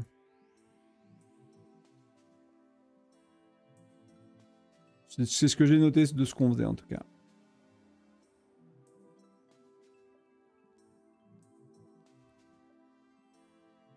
Oh my god, Blanchette is full damage. Yeah, Blanchette is quite offensive hero. That's why people love her. You know, lethality, so it's damage up, so it's like similar to Jesse and stuff. Damage up as well here, every 3 rounds. That's pretty good. And that's 40% to enemies lancers and 20% to enemies marksmen. So she's like full offensive. And Widget is offensive as well, right?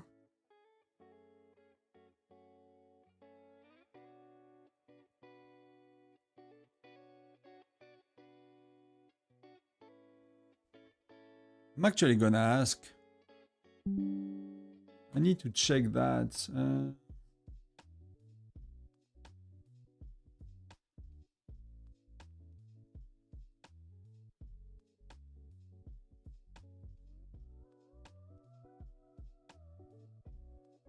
J'ai pas l'intention de prendre Gordon car j'ai pas assez de fragments. Je comptais utiliser. Bah, le problème de Nora, c'est que ses stats sont beaucoup moins hautes et qu'elle a une compétence qui marche que sur l'infanterie et sur les tireurs, qui marche pas sur tes lanciers. Donc tu as 2 compétences ennemies au lieu de 3. Donc est-ce que l'objet exclusif, il compense 2 compétences ennemies? Ça va dépendre. Avec René, je saurais pas te dire. Honnêtement, comme ça, à chaud, je saurais pas te dire si René sera mieux en défense. What do you guys think? Gen 7. So he's asking, so Cyberforce is asking, He's Gen 7, he's rally leader. He does not want to take Gordon. So he does not want to take Gordon. He lacked the shard, that's fair enough. So he's asking, should he defend with Nora?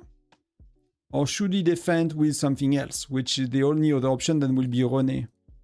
My concern with Nora is while she has a defensive widget, 50% defense, she's having a skill that's infantry marksman. So that's 2 skills and a half. That's gonna work on Lancers. That's gonna work on Lancers as well, so that's okay. But playing 60-40 with a hero 2 gens behind, you know, before, I'm not too sure about that. But we did not play 60-40. Oh, we kind of did, but I don't remember what we used. While, you know, René will be like a full 3 skill hero. He's gonna use everything, but he has an offensive widget.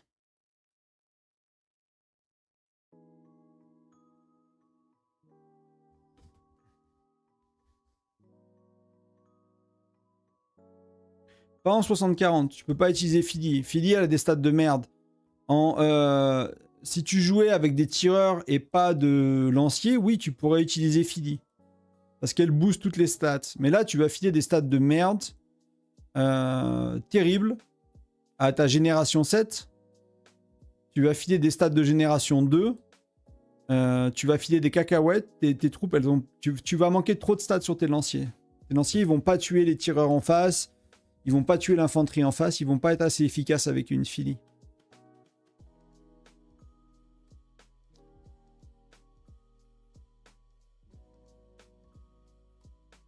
Yeah, I'll show you, Sugar. I'm gonna swap accounts. I think I'm on the... I lost my mouse. I think I need to change the...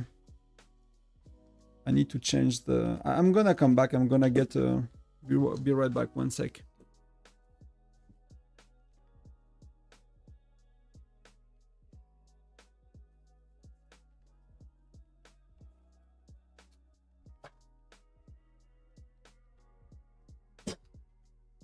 I need to change the battery on the mouse because it's keep not working. So I could not mute or anything, but that's okay.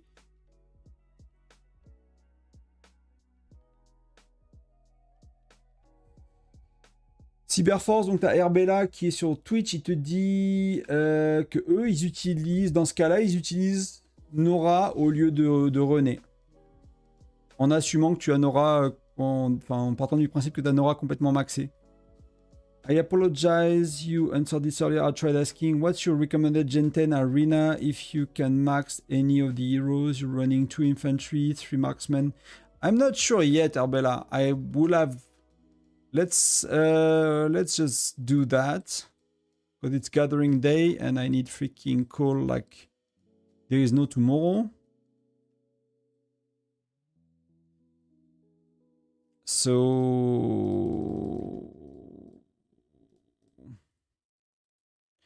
that's right. Well, they are still burning us. Wow. The dude is still burning everybody. He is motivated.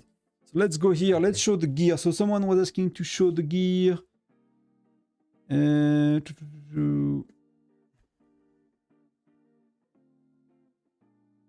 That's what you wanted to see. Tonton, can you show your hero gear? No, that's my hero gear is here. Backpack. I'm really focusing on marksman right now. I'm putting my marksman beyond my infantry. Just to do a bit of fun and testing for that. But that's kind of where am I.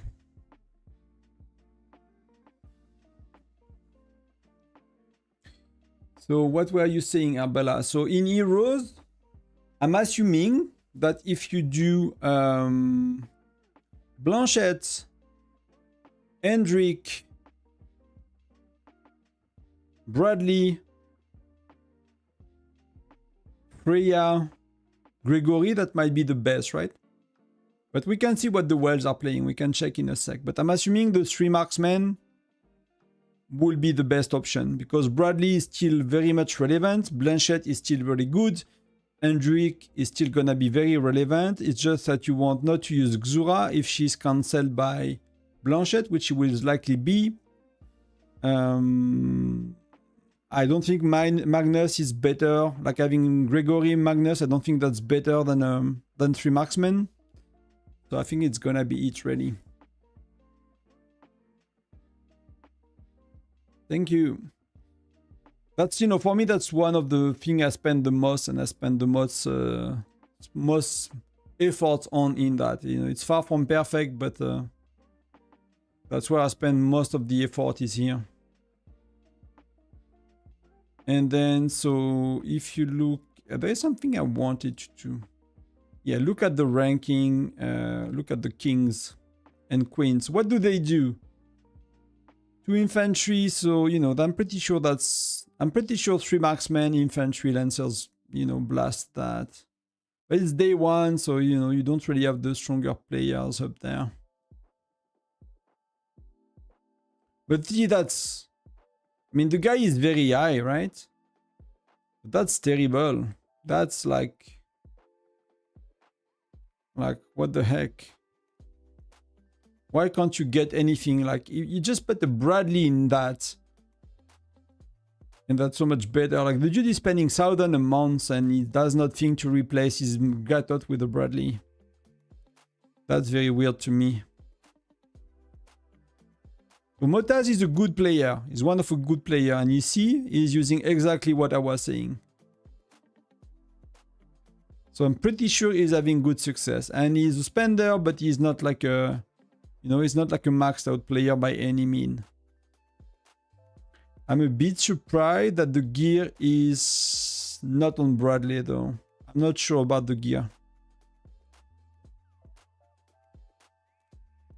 That guy is the whale and he's using 2 lancers, 1 infantry.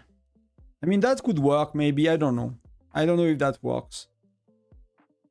I cannot tell if that works more than a Bradley, but I have a feeling that why you might want to use 2 lancers is if you face a lot of Bradley to break Bradley, right? Because if you are using 3 marksmen at the back, or marksmen lancers, and on the side you could have Bradley, you know, if you do that, and if you put Bradley here, he's gonna shoot the marksman, and it's gonna remove all of the escorts of all of them. So you often want the lancers at the back to break the lane. So that might be why, actually, you know, you put Fred at the front to tank. He's acting like an infantry, but it does a bit more damage. And then you do something like that, and you know, and you use Hendrik or whatever you use. Maybe something like that makes sense if you face a lot of Bradley still. But it's not the best day. I don't really have a lot of whales, you know, easily that you can find easy yet.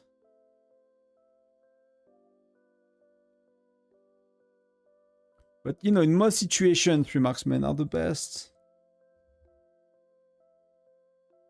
And, you know, you can do that with Alonso, Greg, Lean.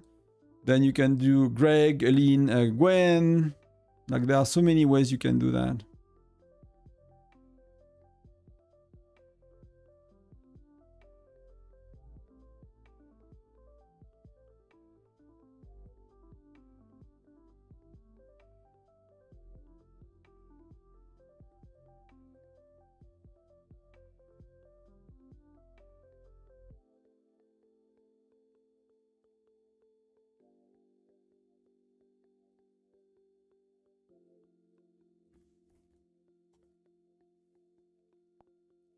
Let's do a bit of that. I need to unlock 2 crazy advanced wild marks. And maybe being lucky. Maybe I got my Mia's Fortune luck today, you know? Not really. That's terrible. That's really not good. I mean, +1 is always good.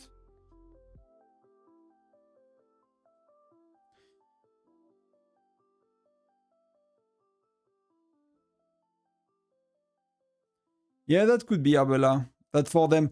I mean, to be honest, most whale, they don't know what they do in arena. From what I've seen. But it could be that when you have max gear on 2 infantry, it's better than a 3rd marksman. And that I will never know, you know? Or ask me, you know, come back in a year. In a year or 2. You know, I already don't have a set of, you know, a set of gear that is max, so I'm not gonna know about having 2. But I don't know if we have a whale, you know, in the chat. We are 55, maybe we have a whale. That's terrible. That's insanely bad. We have 2 more chances.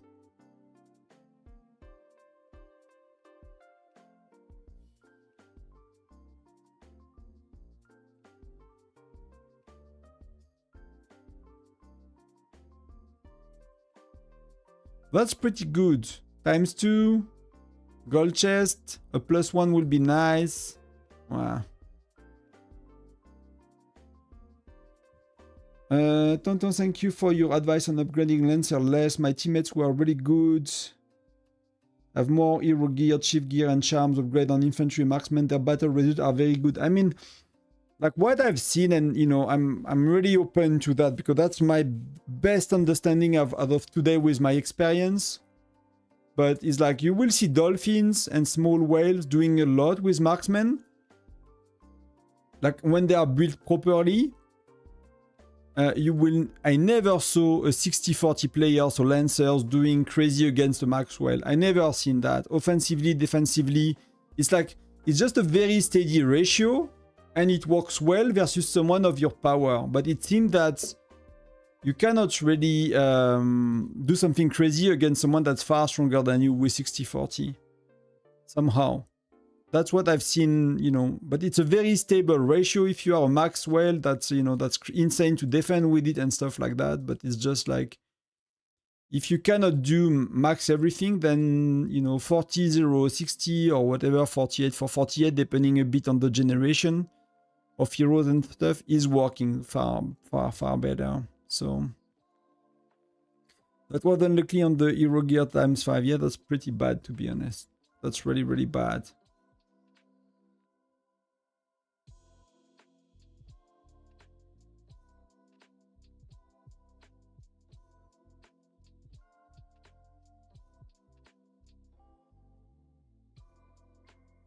Hey Tonton Kimberly, if it was to 5 stars, 80s. No, I will answer this question with for which kind of player, you know, and to do what with her. The lag, you know, if I do this, I'll do her 5 stars. But, you know, there is a world where the answer could be no, based on, you know, what kind of player you are and what you like to do in the game.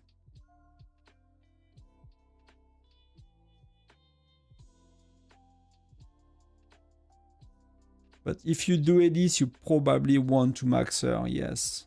At that stage of the game, you probably want to max every hero you do. This is a good choice, but again, it depends. Did you do wombing? You know, that kind of things.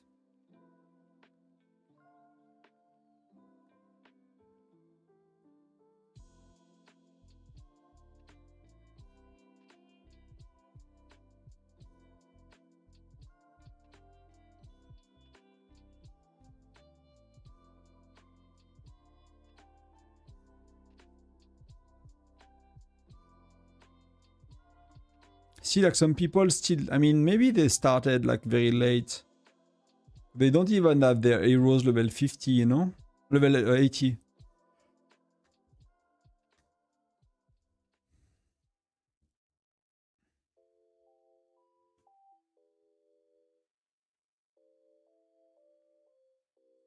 But that would be interesting, you know, to have like some of your questions, guys, are like, a whale might be able to answer them better, like, you know, that's what you were asking, Arbella. So, you know, one day would be nice to have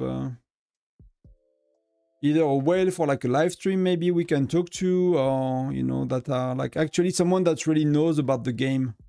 I'm trying to contact a few people that I would really love to do like some interview with, but either the detail of the game, or you know how it works, like the fighting mechanism and all of that, the combat system, or like, you know, like smart whales, let's say, not just, you know, people with a lot of money that just click on your city and hope you burn.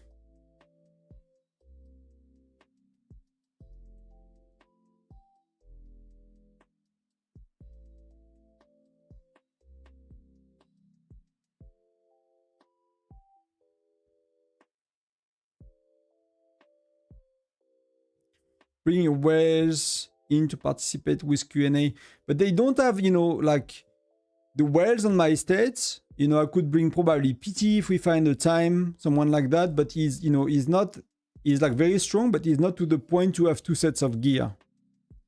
So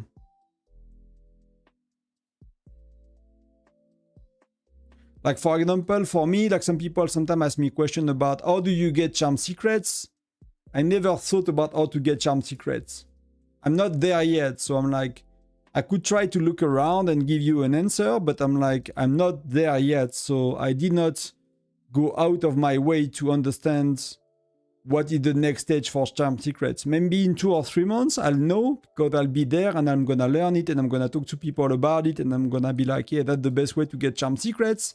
I'll make some kind of calculation. I'll find a spreadsheet that someone made, or I'll make my own. But you know, if there is a problem I did not face, I probably don't have the right answer for it, because it's not something I cared to like fully understand and fully go after it.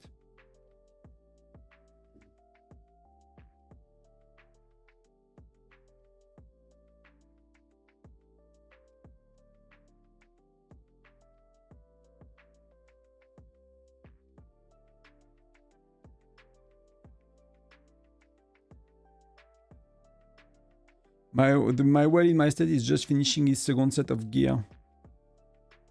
Because like, you know, how do you buy speed ups? Like earlier we talked about it, so I'm like, I'm not sure what will be the most efficient way to buy speed ups. You know? If you really care to like go crazy on speed ups, I'll have some ideas, but I'm not sure this is actually the best ways. Thanks, Tonton. I only have Hector and Flint for SSR Hero. I'll go for 5-star Edis.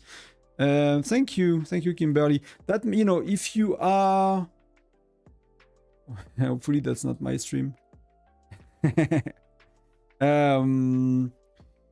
if you have these heroes, Edis will do a lot for you, and the next one you will get is gonna be Gatot, but Gatot, you're gonna start to use him and replace Edis really late in Gen 8, borderline Gen 9, right?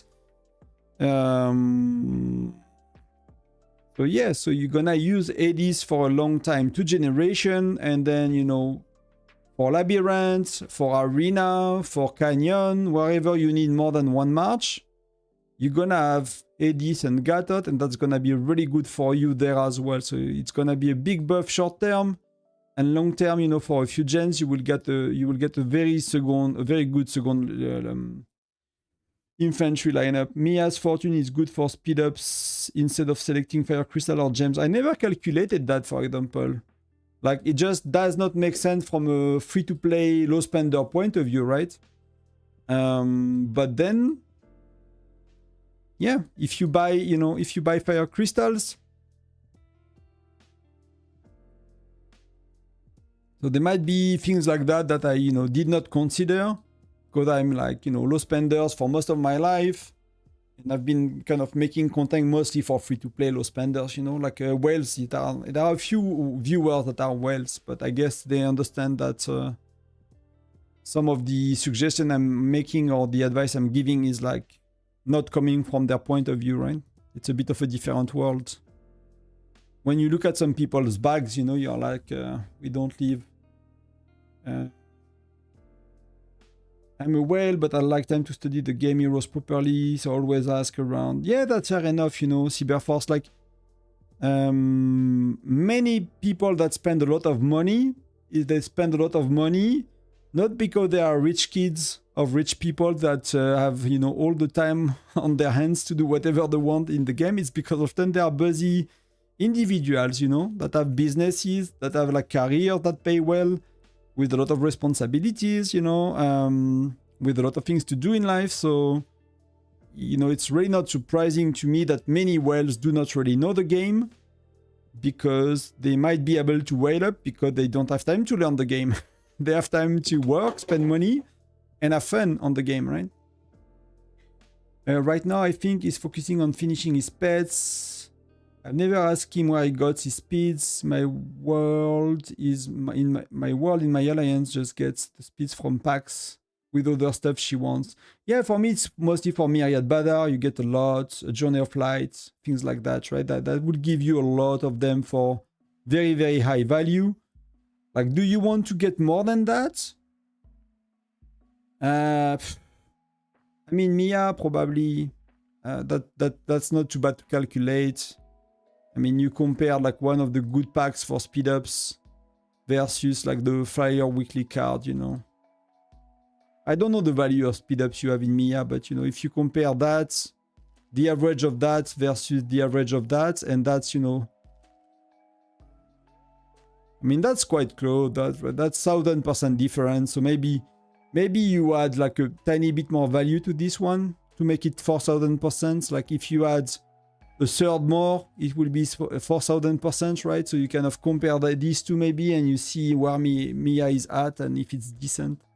Probably as simple as that, you know, to get a, like a, you know, it's not gonna be a precise, very clear estimations, but that's gonna be good enough.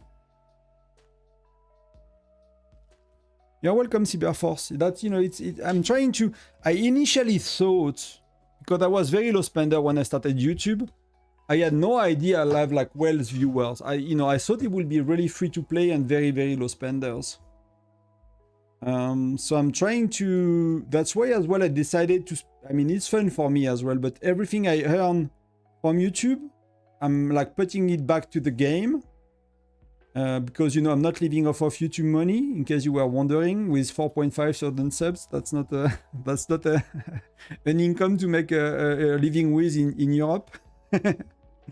So I'm putting it back to the game, so I kind of touch as well a bit the spender world, without, you know, without being safe financially for me as well, and allowing me to like get, you know, into that. And it's more fun as well, of course, you know, it's a pay to win game, so the more you pay, the more you win, and the more fun you have, I guess, in some ways.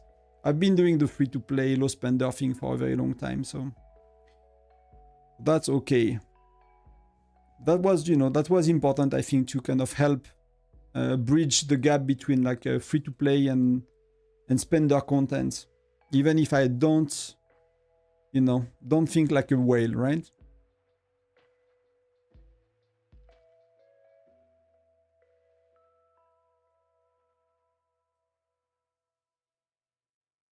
And hopefully I can help everyone in the journey, you know. Free to play, low spender, whales, medium ones.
Okay, cool. Happy to hear.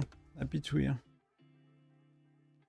Yeah, and I agree that the information is really hard to find. Like even me, when I dig into a new topic, like, you know, I've made one or two videos when I said bullshit, you know, I come online, I was like, I did some research, I have a good idea, I watch a lot of videos, and all the videos were wrong. So I had to go to Worst Nerds and spend a lot of time reading and trying to understand. So she gets weekly occasionally. That's the only one that does not have a... Yeah. I mean, the weekly is probably okay for speed ups. I'm curious about weekly, like how many hours did that, right? So that's 1 hour, so that's 9, and that's daily. So 48 times 5, how many hours did that? 5 times 48 divided by 60, so that's 4 hours, right? So that's 13 hours per day. So you get 13 times 7 for me. That's 91 hours of speed up. Wow. Divided by 24, it's like, it's 3.8 days for for $6. You get 3.88 days of speed up. What do I have to compare it to? Yeah, it's really not much. We don't really have packs right now to compare it to, right? There is no packs right now, but that's, you know, that's really not a lot. That's really not a lot. You get to beat the gems and stuff, but that's, you know, for $5 you get 3.8 days of it's gonna, you know, but I don't know how many it is doubling the amount you get for, you know, if that's what you get, if that's what the game gave you for free every week, probably a bit more.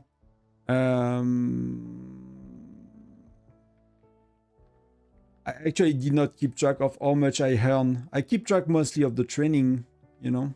The rest I don't really pay attention how much I get, but that's maybe like giving you, let's say, 20-30% more of your income compared to a free-to-play player. So you progress 20 to 30% more with, you know, $6 a week kind of thing when it comes to research, for example. So that's, you know, that's not too bad.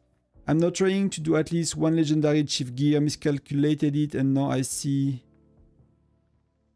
only one cost. So you mean, what did you miscalculate? Like the mithril part or the essence stone? Because essence stone is very, very rough in essence stone, but in these freaking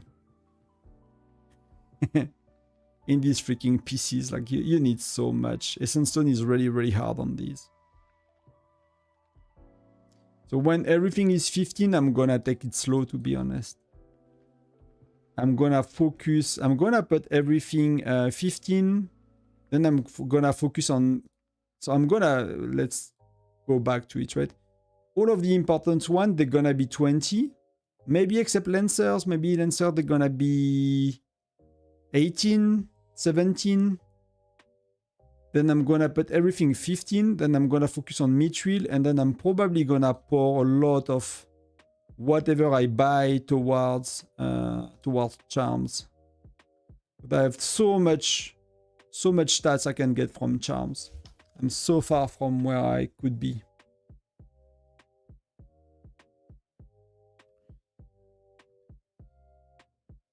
Oh, skin shot going, still being attacked. No, that's, I mean, we burned. Like, if you look at it, I'll show you quickly, but, I mean, that's not too bad here. But if you look on the outskirts, like, I mean, most of the people shielded, they burned. Most of the people with the shield, they were burning. So here they are all burning. Here we are like nearly everyone burning here. They came here, they burned everyone on that side. They came somewhere, you know, here. They burned everyone. Like, our hive is terrible, right? Like, I don't think we have a very experienced leadership. No blame, you know, but it is what it is. Like, it's a Gruyere, like you say, you know, like that's Frenchies with holes inside. So, like, they can, you know, we should totally, like, build so many battens around to not have, you know, for them not to be able to attack us. But the issue is, like, they build the hive around that so they can always port, you know. They will always be able to stack here and not being very far, but that's a lot better than when they were. Like, all of them were just right here.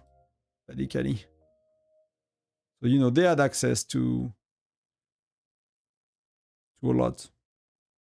But it's quiet. Apparently, they said that it might, like, we burned them a lot as well.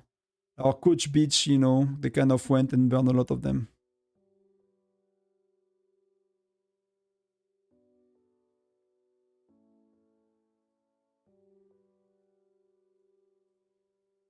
And yeah, so they burn us because the strong player that defended us left them, basically. So the player left them because he was unhappy in their alliance. So they went and decided to burn us. Like if it was going to bring the player that was unhappy with us, you know, and we're unhappy with them. It's like, oh, you left us.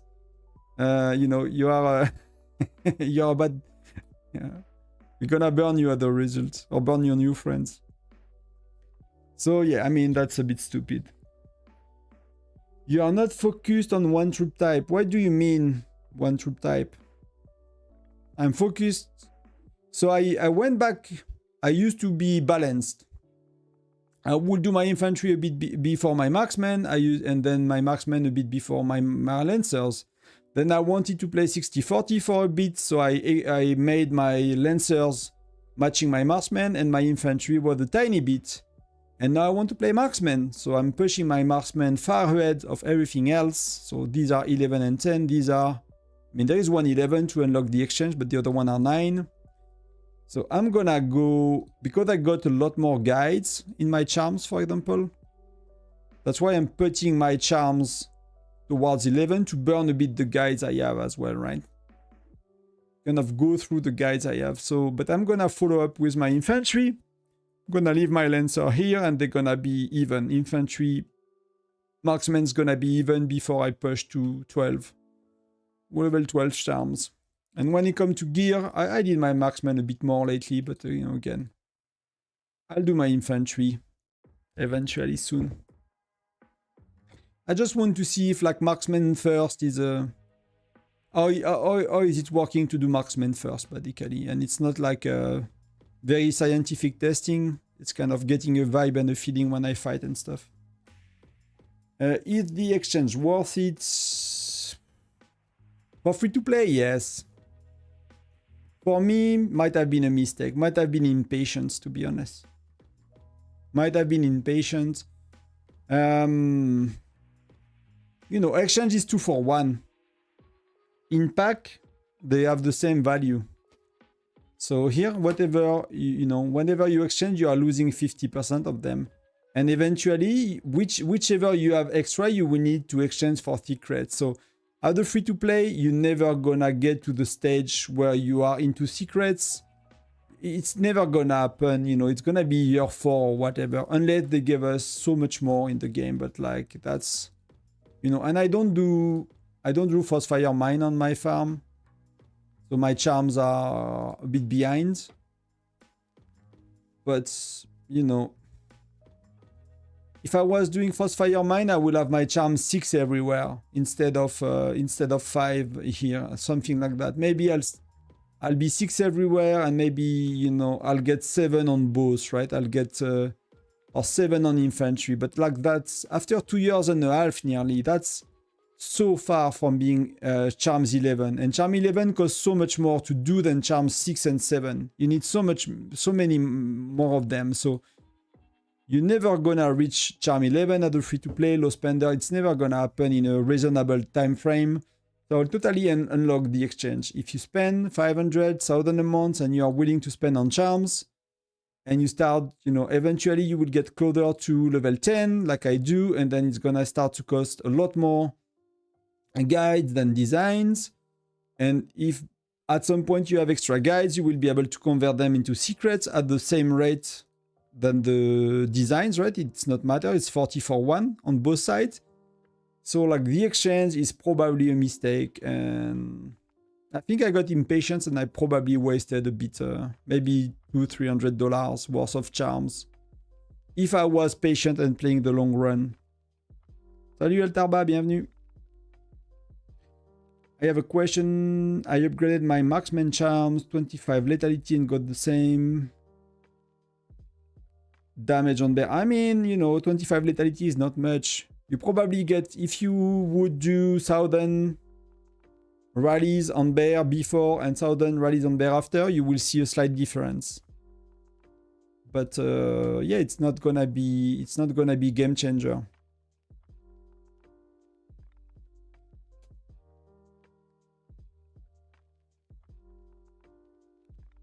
You know, like for me, sometimes I don't really feel it. Like I felt it last time, so I pushed these from 8 to 10, plus 1 to 11.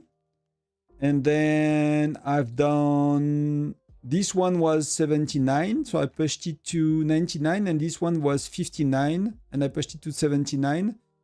And I gained like 30% damage on bear, something like that. But I did like 3 level on each charms. Plus I push a bit of chief gear. Plus I pushed 1 level of widget on Mia as well. Things like that. So even before Charm 11, spenders can just buy design. Yes, but that's a lot of money, man. That's initially that was my plan, right? So I started to do like little things, right? I did buy the $5 one this time, but I would buy like, this pack is every 2 weeks, Sunday, Monday. So it's not often, but you know, that's one of the best value you get only one type of item. So I'll be like, I'm gonna buy this one, you know, every time it pops. So I used to buy $5 and $10 every time it pops. Then I started to buy in seasonal event. I will pick charms when they were well priced. Some of the other pack that pops, I'll get the charms. I'll try to do like, you know, I'll get some of these weekly cards. I'll get the charms as well, things like that. I swap a good portion of my spendings and my focus on, you know, wherever I could get some of the designs or both, I swap it to charms. After a few months, I was nowhere near balancing the amount of guides I have. I was nowhere near. I would have to commit a lot more money to it. So I was like, and you know, I would spend $50, $100 a month on charms, right? It's not a crazy amount. It's not a crazy amount. But, oh, do we have a YouTuber on the... I guess the guy that came to our alliance is a King Shot YouTuber. So we are 2 in the alliance, I guess. I don't really do content on Whiteout, on King Shot at the moment. Don't really have time for it. So yeah, so I was like, I'm gonna use the exchange a bit.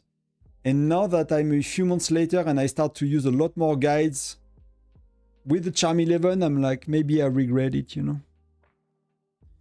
I'm heading out. Thank you for the stream and answering the question. You are very, very welcome, Herbala. I'm gonna go soon as well. I'll go to bed with the wife. Even before, makes sense, thanks. So yeah, so it's yeah, it totally make. If you spend $200-300 on charm, or maybe you go, I don't know, you buy the 10, you buy the 20, you buy the 50, you know, that start to be like over 2,000 designs a month, and then you probably balance it out quite well. But that's more than what I can commit to financially at that stage, right? So it is what it is. It is what it is, but you can, you know, it's not crazy budget for such a game when you look at how much people are spending. And I probably should have done that, you know, should probably have went a bit more bold and say, but I could do that. I could say, I stopped buying Myriad Badar, I got the Fire Crystals, my building are maxed out, my War Academy is gonna be maxed out eventually. You know, not there yet, but I'm gonna need a bit more. I could be like, let me buy the charms, you know. Let me not buy anything else, let me buy the charms. But that's I already got that, and you don't need that much more for T12, you know. You don't really need that much more for T12. If they release, you need a lot of that, and you need a lot of that if they do building. So if they do T12 and building, I'm really liking these as well, but...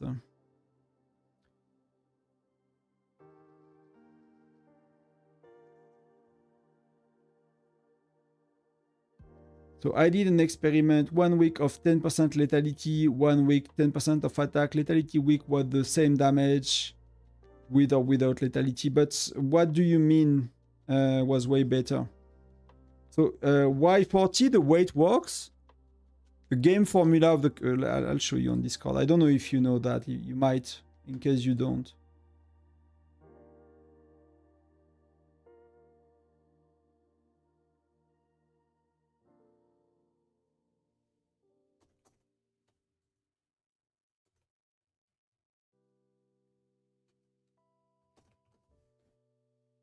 Bear trap, yes, people have questions about that, but I need to redo the written guide of bear trap. So let's look at combat and battle.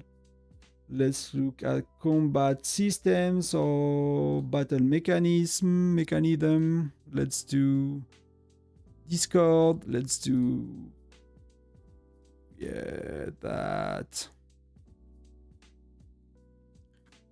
So what do you see? You don't see what I want.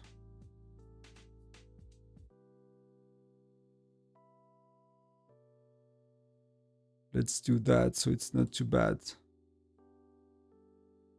So if you go here, if you go on that wiki, all the way the battle system works is explained. It's another game because that game was the source code of that game was either leaked or shared publicly, and Whiteout Survival and similar kind of games are built based on that. So we have access to the combat mechanism from another game because it was leaked or shared. So your attack is multiplied by your lethality, right? So the weaker, if your lethality is below your attack, and you can see, and I pick very simple examples here, right? It's like you have 100% attack, or you have 100 points of attack, and you have 100 points of lethality. The outcome is 100, right? You have 200% attack, you have 100, I mean, not 100%, but you have 200 attack, 100 lethality. The outcome is 200 because they multiply. I mean, it should be 2 more 0, whatever, but you get the idea, right? You do the other way around, you get 100 attack, 200 lethality, you still do 200. So the ratio here is like, you know, when you have 300 points of stats, lethality is not better than attack. But if they are close to each other, you get a better outcome. And that's the best outcome you can get with 300 points of stats. That's the best outcome you can get. So if you tell me that your attack is improving more than your lethality, the chances is you could be in a situation where your lethality is higher than your attack. So your attack is going to have more impact on the outcome. That could be the reason why. But that's you know, that the just simple way the game works. They multiply, so it has to have an impact. You cannot increase lethality without an impact, if that makes sense. But it could mean that it works better. But bear, the way bear takes damage and stuff is known, and it's like one is not better than the other. It's how is it for you based on that, on what we just see. But when you write, I mean, it depends. That's your base stats. That's, you know, with your widget active, with your pets active. But it's likely for most people, your lethality will be less than your attack just because, you know, it's not just because heroes are giving you that much, right? You can look at my Bradley with insane gear. He has, you know, very good gear, and it gets close. Eventually, that's why some whales have more lethality than attack, because eventually at some point, in later gens probably not as much, because the gear is not, he cannot get better than when it's maxed, and the heroes are still giving more attack and defense. But for us, when you are around gen 7, 6, 8, you could see some whales with more lethality than attack, because of they have everything maxed, and the heroes are not giving that crazy amount yet. But for most of us, we're gonna have more attack, and lethality should have more impact. And if you, I don't know how you did your test, right? Widget, 25% attack with Bradley.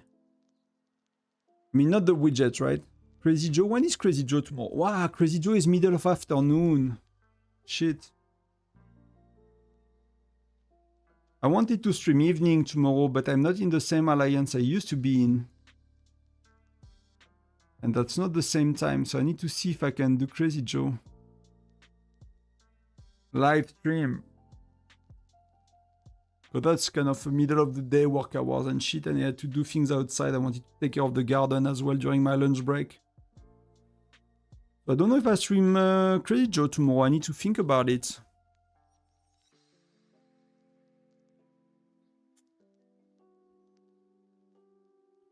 If you wanted to test it, I don't know what test you did. If you did bear damage and bear rallies, the variation is so big. Like for me, if you look at tonight, like, no, I don't know you do your test. You can explain if you want to, but if you look at what I've done tonight, so I'm doing 830 million, right? Then I'm doing 1.1 billion.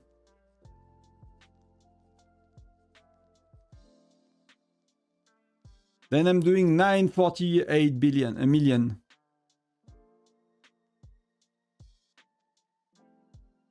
So you see like the wide variation of that. So that's kind of my upper, right? I will be 1 billion 15.15, something like that. My lowest will be something like that, will be around that.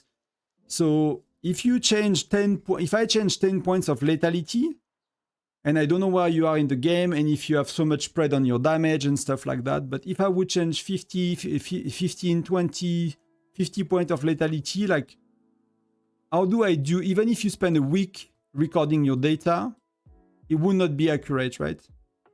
It would not be accurate because the spread is so big. So what you will have to do a proper test, you will have to have like T5 troops, for example, that you attack versus another group of T5 troops or whatever, but that will be easier versus another group of T5 troops. 5,000, 10,000 T5 troops that you attack on for example, here. And that you look at the amount of injured, you use no heroes, so you don't have a luck-based skill because you know your Bradley, he has whatever, that skill, 30% chance every 4 turns, so that's kind of stable. But if you look at Hector, for example, for Bear, you know, you can be insanely lucky on this one. You will never know. Except that you will see you do more damage, but you would not know how much you get lucky on that skill because the game is not telling you. You don't have a report tells you. So you will do without heroes, like 10,000, 5,000 T5 troops. Why T5? Because they don't have skills. When they are T5, they don't have the skills yet that are making things random. So some of these skills, you know, are becoming available later. You see there are more skills after T5, and the skills on marksman, for example, that are making the damage random are after T5. So here you have what? You still have this one though. So you still have some randomness with your, even with your, so that's probably fire crystals maybe. So, you know, it's not gonna be perfect, but it's gonna be a lot more clean than, you know, having a Mia, having a Nectar, with ice, you know, skill chains. I mean, percentage skill chains that we're gonna totally mess up what you look at. And then you compare. You do 10 attacks with more lethality. You do 10 attacks with more health. But again, you're not gonna have the attack of your heroes and things like that. So it's not gonna be perfect. But on Bear is, I mean, I've been recording my Bear's damage for 3 months to compare heroes. So I push every 3 months in SVS prep, right? So I waited for a push, I open a spreadsheet and I track my damage on Bear, every single Bear. That will be similar. So that will mean with pets on and no buff, right? So if I buff for Foundry, I buff 20% for Foundry, I'm discard that Bear. If I don't have my pets because we had SVS Castle that day and I don't have my pets up, I discard that Bear. So I'll discard maybe 30% of bears or 20% of bears, but I tracked all my damage over 3 months. I track with Flint, with Hector, I try different combination. I throw the result out. I could not make anything of it. It has no relevance. He will gave me like vaguely some ideas about what's best, what's not best, but I could not like get any anything very solid for 3 months of recording because it just varies too much. And it will actually be against, like Shield did the same, for example. He made multiple videos about that. We had opposite results, right? It was like I forgot if I was like, in my result, Flint was better and his result, Hector was better or the other way around, right? So we did track our bear for a long time. I look at his video, I look at his spreadsheets, I look at mine, was not the same. So for me, I cannot make conclusion on bear. I'm not making conclusion on bear in like live event, even if you record it for 3 months. So yeah, it might give you a direction, a pulse, but like I would not draw any conclusion from it. And I wish we could. I wish there is a way to do testing in the game that's reliable. The only reliable testing is controlled environment with T5 troops, certain amount of troops, and precise scenario, and you test things that way. Everything else, like I see many viewers doing a lot of rallies testing, and they try one combination. So they have one set of rally leader heroes, a set of joiners, and they do one rally per set, right? So they change the joiner every rally. They change the rally leaders every rally. You cannot do anything with that. You use Mia. You can have insane luck on Mia. You can have poor luck on Mia. You can have luck on troops. You can have luck on Hector. You cannot draw any conclusion with it. You can see roughly some stuff, and you will need to analyze the reports. Try to understand, what I lucky. But even if you try to understand the report, what I lucky is like, but when did they happen? Like, did they happen turn 1, 2, 3, 4, 5 in a row, and I smack my enemy because I got very lucky early? Or did I lose because they happened turn 7, 8, 9, 10, and I got very unlucky early, I got very lucky late, but I already lost all of my damage dealing troops, so it did nothing. So, like, even with that, you cannot like fully understand what happened. You have no clue to fully understand what happened with such skills that are proc based with a percentage. So yeah, I don't want to be discouraging. I don't want to be party pooping. But I will really take these things with a pinch of salt, grain of salt, pinch of salt, and not draw conclusion too quickly on testing, because testing is it is what it is. What do you do in between for 3 months? Only KY, bare minimum. So I'm trying to always, like I went overboard a bit because I burnt a sunstone, I guess. But, I'm trying to get like as close as I can to 453. So whichever I do. So like today, for example, I'm not pushing this SVS. I need 450k. I did 400. I finished with speed ups on experts. That's all I had. That's all I wanted to do. So, I'm trying to do that, and I don't have much to push this SVS. So, what about troop ratio based on your stats on bear? Tell me more, Y40.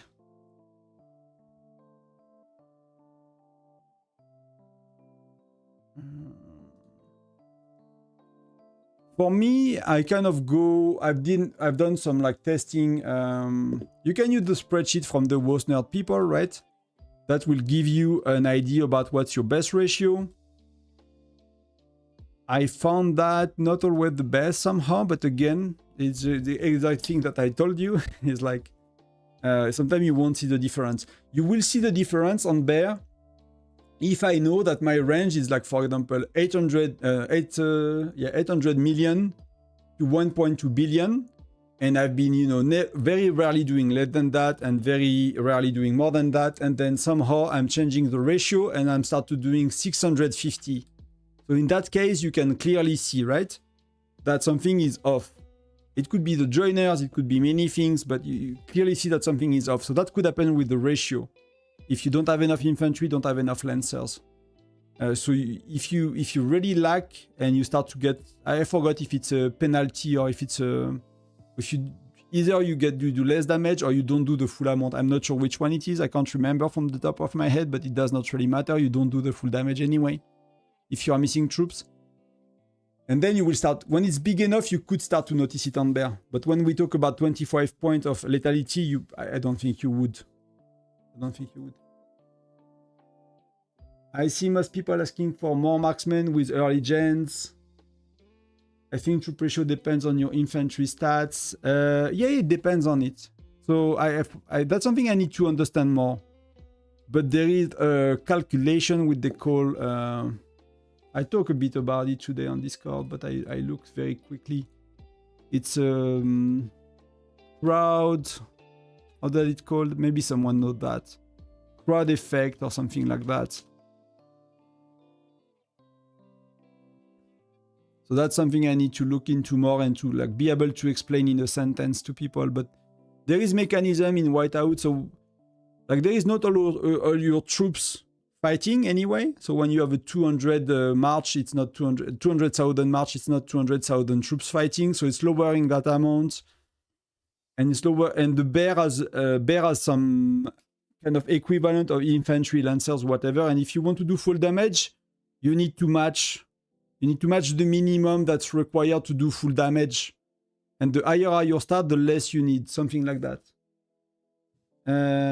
If you have strong infantry, you can go. But that's, for example, what people say as well is like Rufus Gen 11, which I cannot show you, allows you for that. So for me, if you look at my march, I'm doing 1792. And that's mostly based on the Google Sheet from Worst Nerds, which was 0.6 and 5.5. So I just went a bit above to be safe, right? But later gens, you can do 1198. Yes. So there is something around that. I'm not fully sure of the math and how it works. That's something I looked at briefly a while back that I can explain like I did, so not very precisely. But like they have the explanation on Worst Nerds if you want about why that. Why do you need a certain amount of infantry and how to calculate it? That's how they make the simulators. That's how they make the spreadsheet, and it's all mathematically explained. But that's why you want to find the balance, and that, again, we talked about it earlier today, but that whales can afford to have less troops because they have higher stats. So to meet the minimum requirement on troops to do full damage on bear, they can go lower than someone with worse stat. And that's why you will eventually want to swap gear on your infantry on bear, so you have higher stats. I don't, I'm lazy, so I'm using a bit more troop than I could, just because I don't want to swap my hero gear every freaking bear.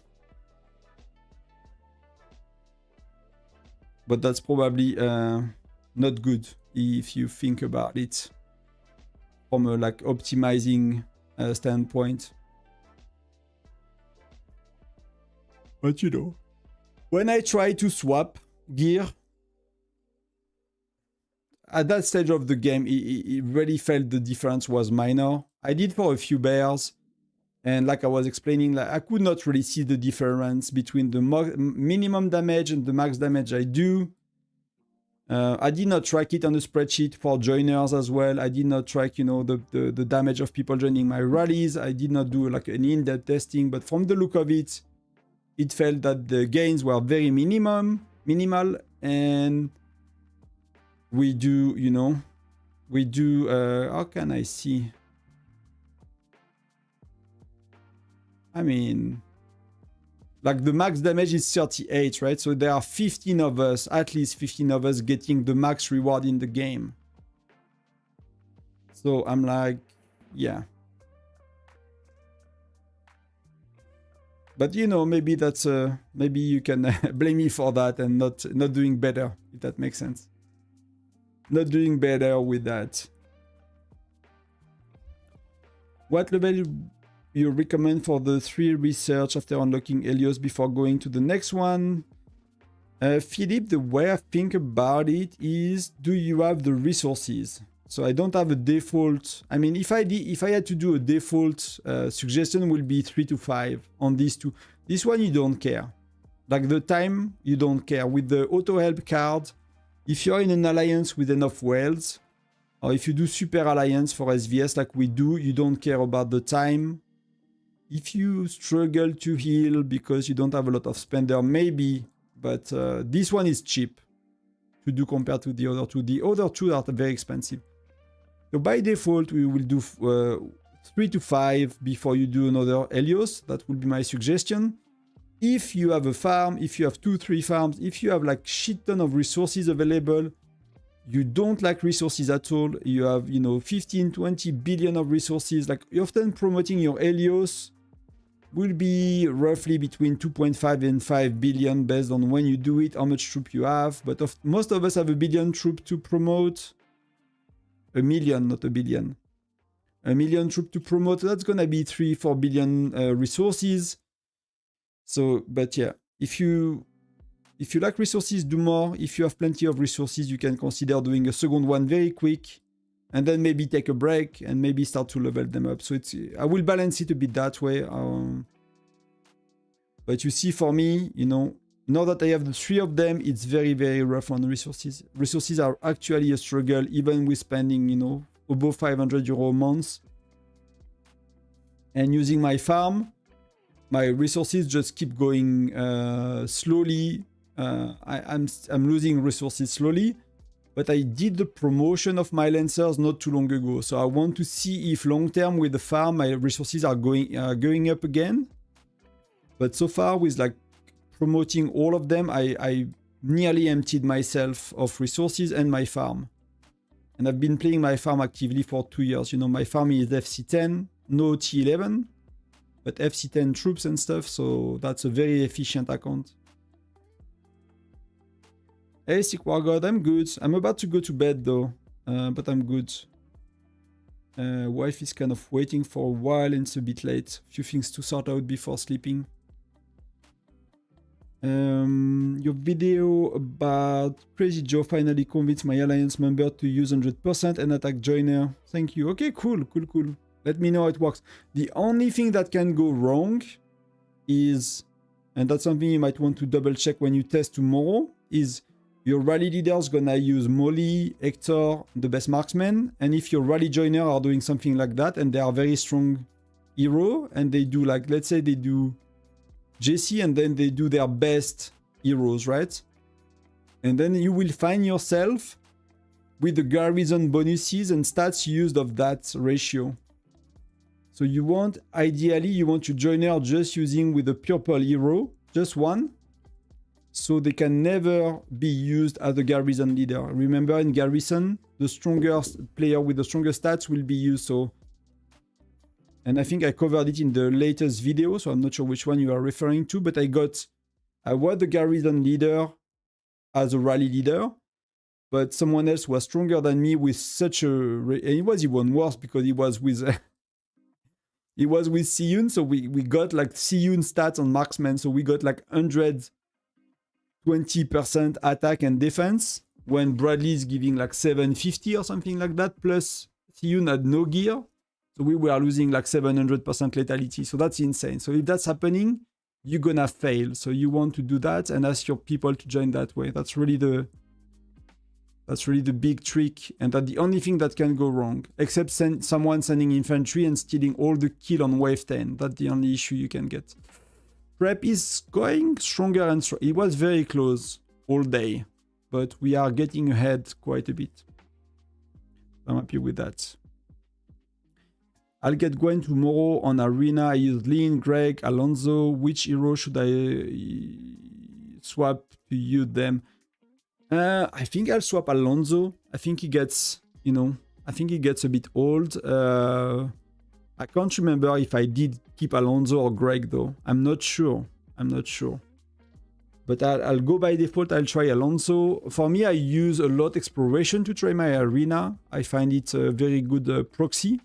What works and what's not working. I will test if one is clearly outstanding here. And then, you know, then you can waste a day and trying a bit, you know, here. But that's a bit harder to practice, basically. Don't know what will be, what? Did you reset ball? Could I have some works as well? I was meant to do, no.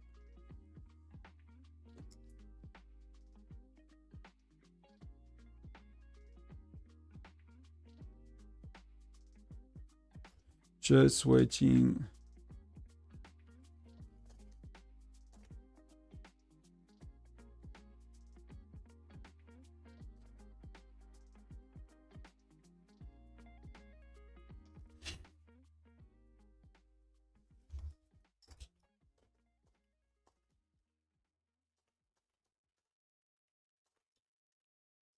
I might do that very quick.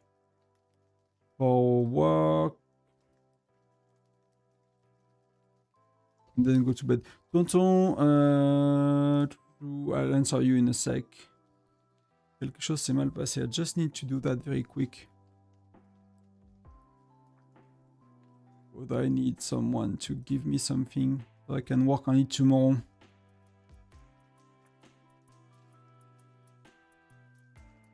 What will happen to people who are not in TAL? What do you mean? But they will do normal foundry and they're not gonna get any rewards. I don't remember if they can spectate. I don't remember if they can spectate actually the matches. That's something to consider.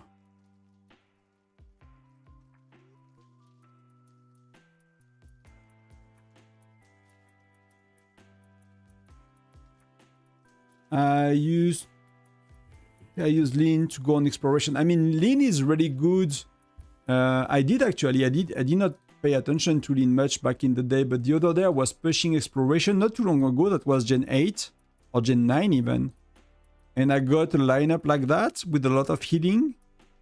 And I actually used lean instead of was Gwen at the time. Because she's cancelling healing, and Lin was very good to cancel healing in exploration. So that's why I'm like, it's probably not worth not, you know, getting Lin just for that, but getting Lin for that is pretty good. Can each alliance register 2 legions? Yes, of course, but you will never get the power to do that unless your state is insane, unless your state is really insane. But it's not gonna happen. Not gonna happen. Most likely, at least it's not gonna happen. But you can totally register 2 legion per alliance, no problem with that. It's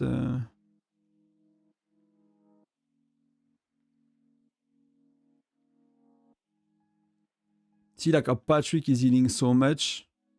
But we'll see, you know, when Blanchette is like a bit stronger. But I think I'm gonna go. That's time for me. That's bedtime. I'm not sure when I stream tomorrow then. I have a doubt because, yeah.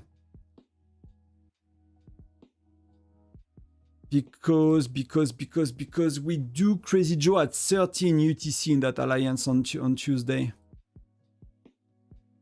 So yeah, so I don't know what I'm doing. Well, I'm free to play, you can cheer them up. Yeah, we'll see. We'll see if they give you a spot, but that's a bit harder. That's where, you know, that's where it's a bit harder to get something for yourself. But we'll see. I'll let you know tomorrow on the Discord. Because that's, I can be online to do Crazy Joe, but I was meant to take care of the garden during my lunch break. And I don't know if I can do all. I don't know if I can do all. So that may be good I stream today. Maybe I stream Thursday instead. Maybe for Crazy Joe, maybe I change. We'll see. We'll see what I do. Or I stream tomorrow evening and I just do Frostfire Man and we do kind of a chill and chat stream like tonight. The stream was off time. Yeah, I usually do evening time for Europe. So I don't know where you're from, Philip, but that's kind of, you know, for me, like that's 22 now. I started at like, you know, 6:30 p.m. So that's, you know, end of work. Wife is doing her yoga classes. So she's teaching. So I'm kind of, you know, having a bit of time alone. Work is done for the day. So that's where I can go online quickly. If I go online tomorrow, I might need to see if I work evening, whatever. I'll see what I can do. But yeah, I need to rethink that Tuesday stream thing. But thank you very much for your time. I need to run. I'll see you. No, I meant some meeting. Oh, okay, cool. Yes, good luck for Frostfire Mine. I know many of you enjoy it. You're from Germany. We are neighbors. We are really close, I guess. Yeah, but again, thank you very much. I'm off to bed. See you tomorrow, everyone. Good night, good day. Enjoy life. Bye-bye.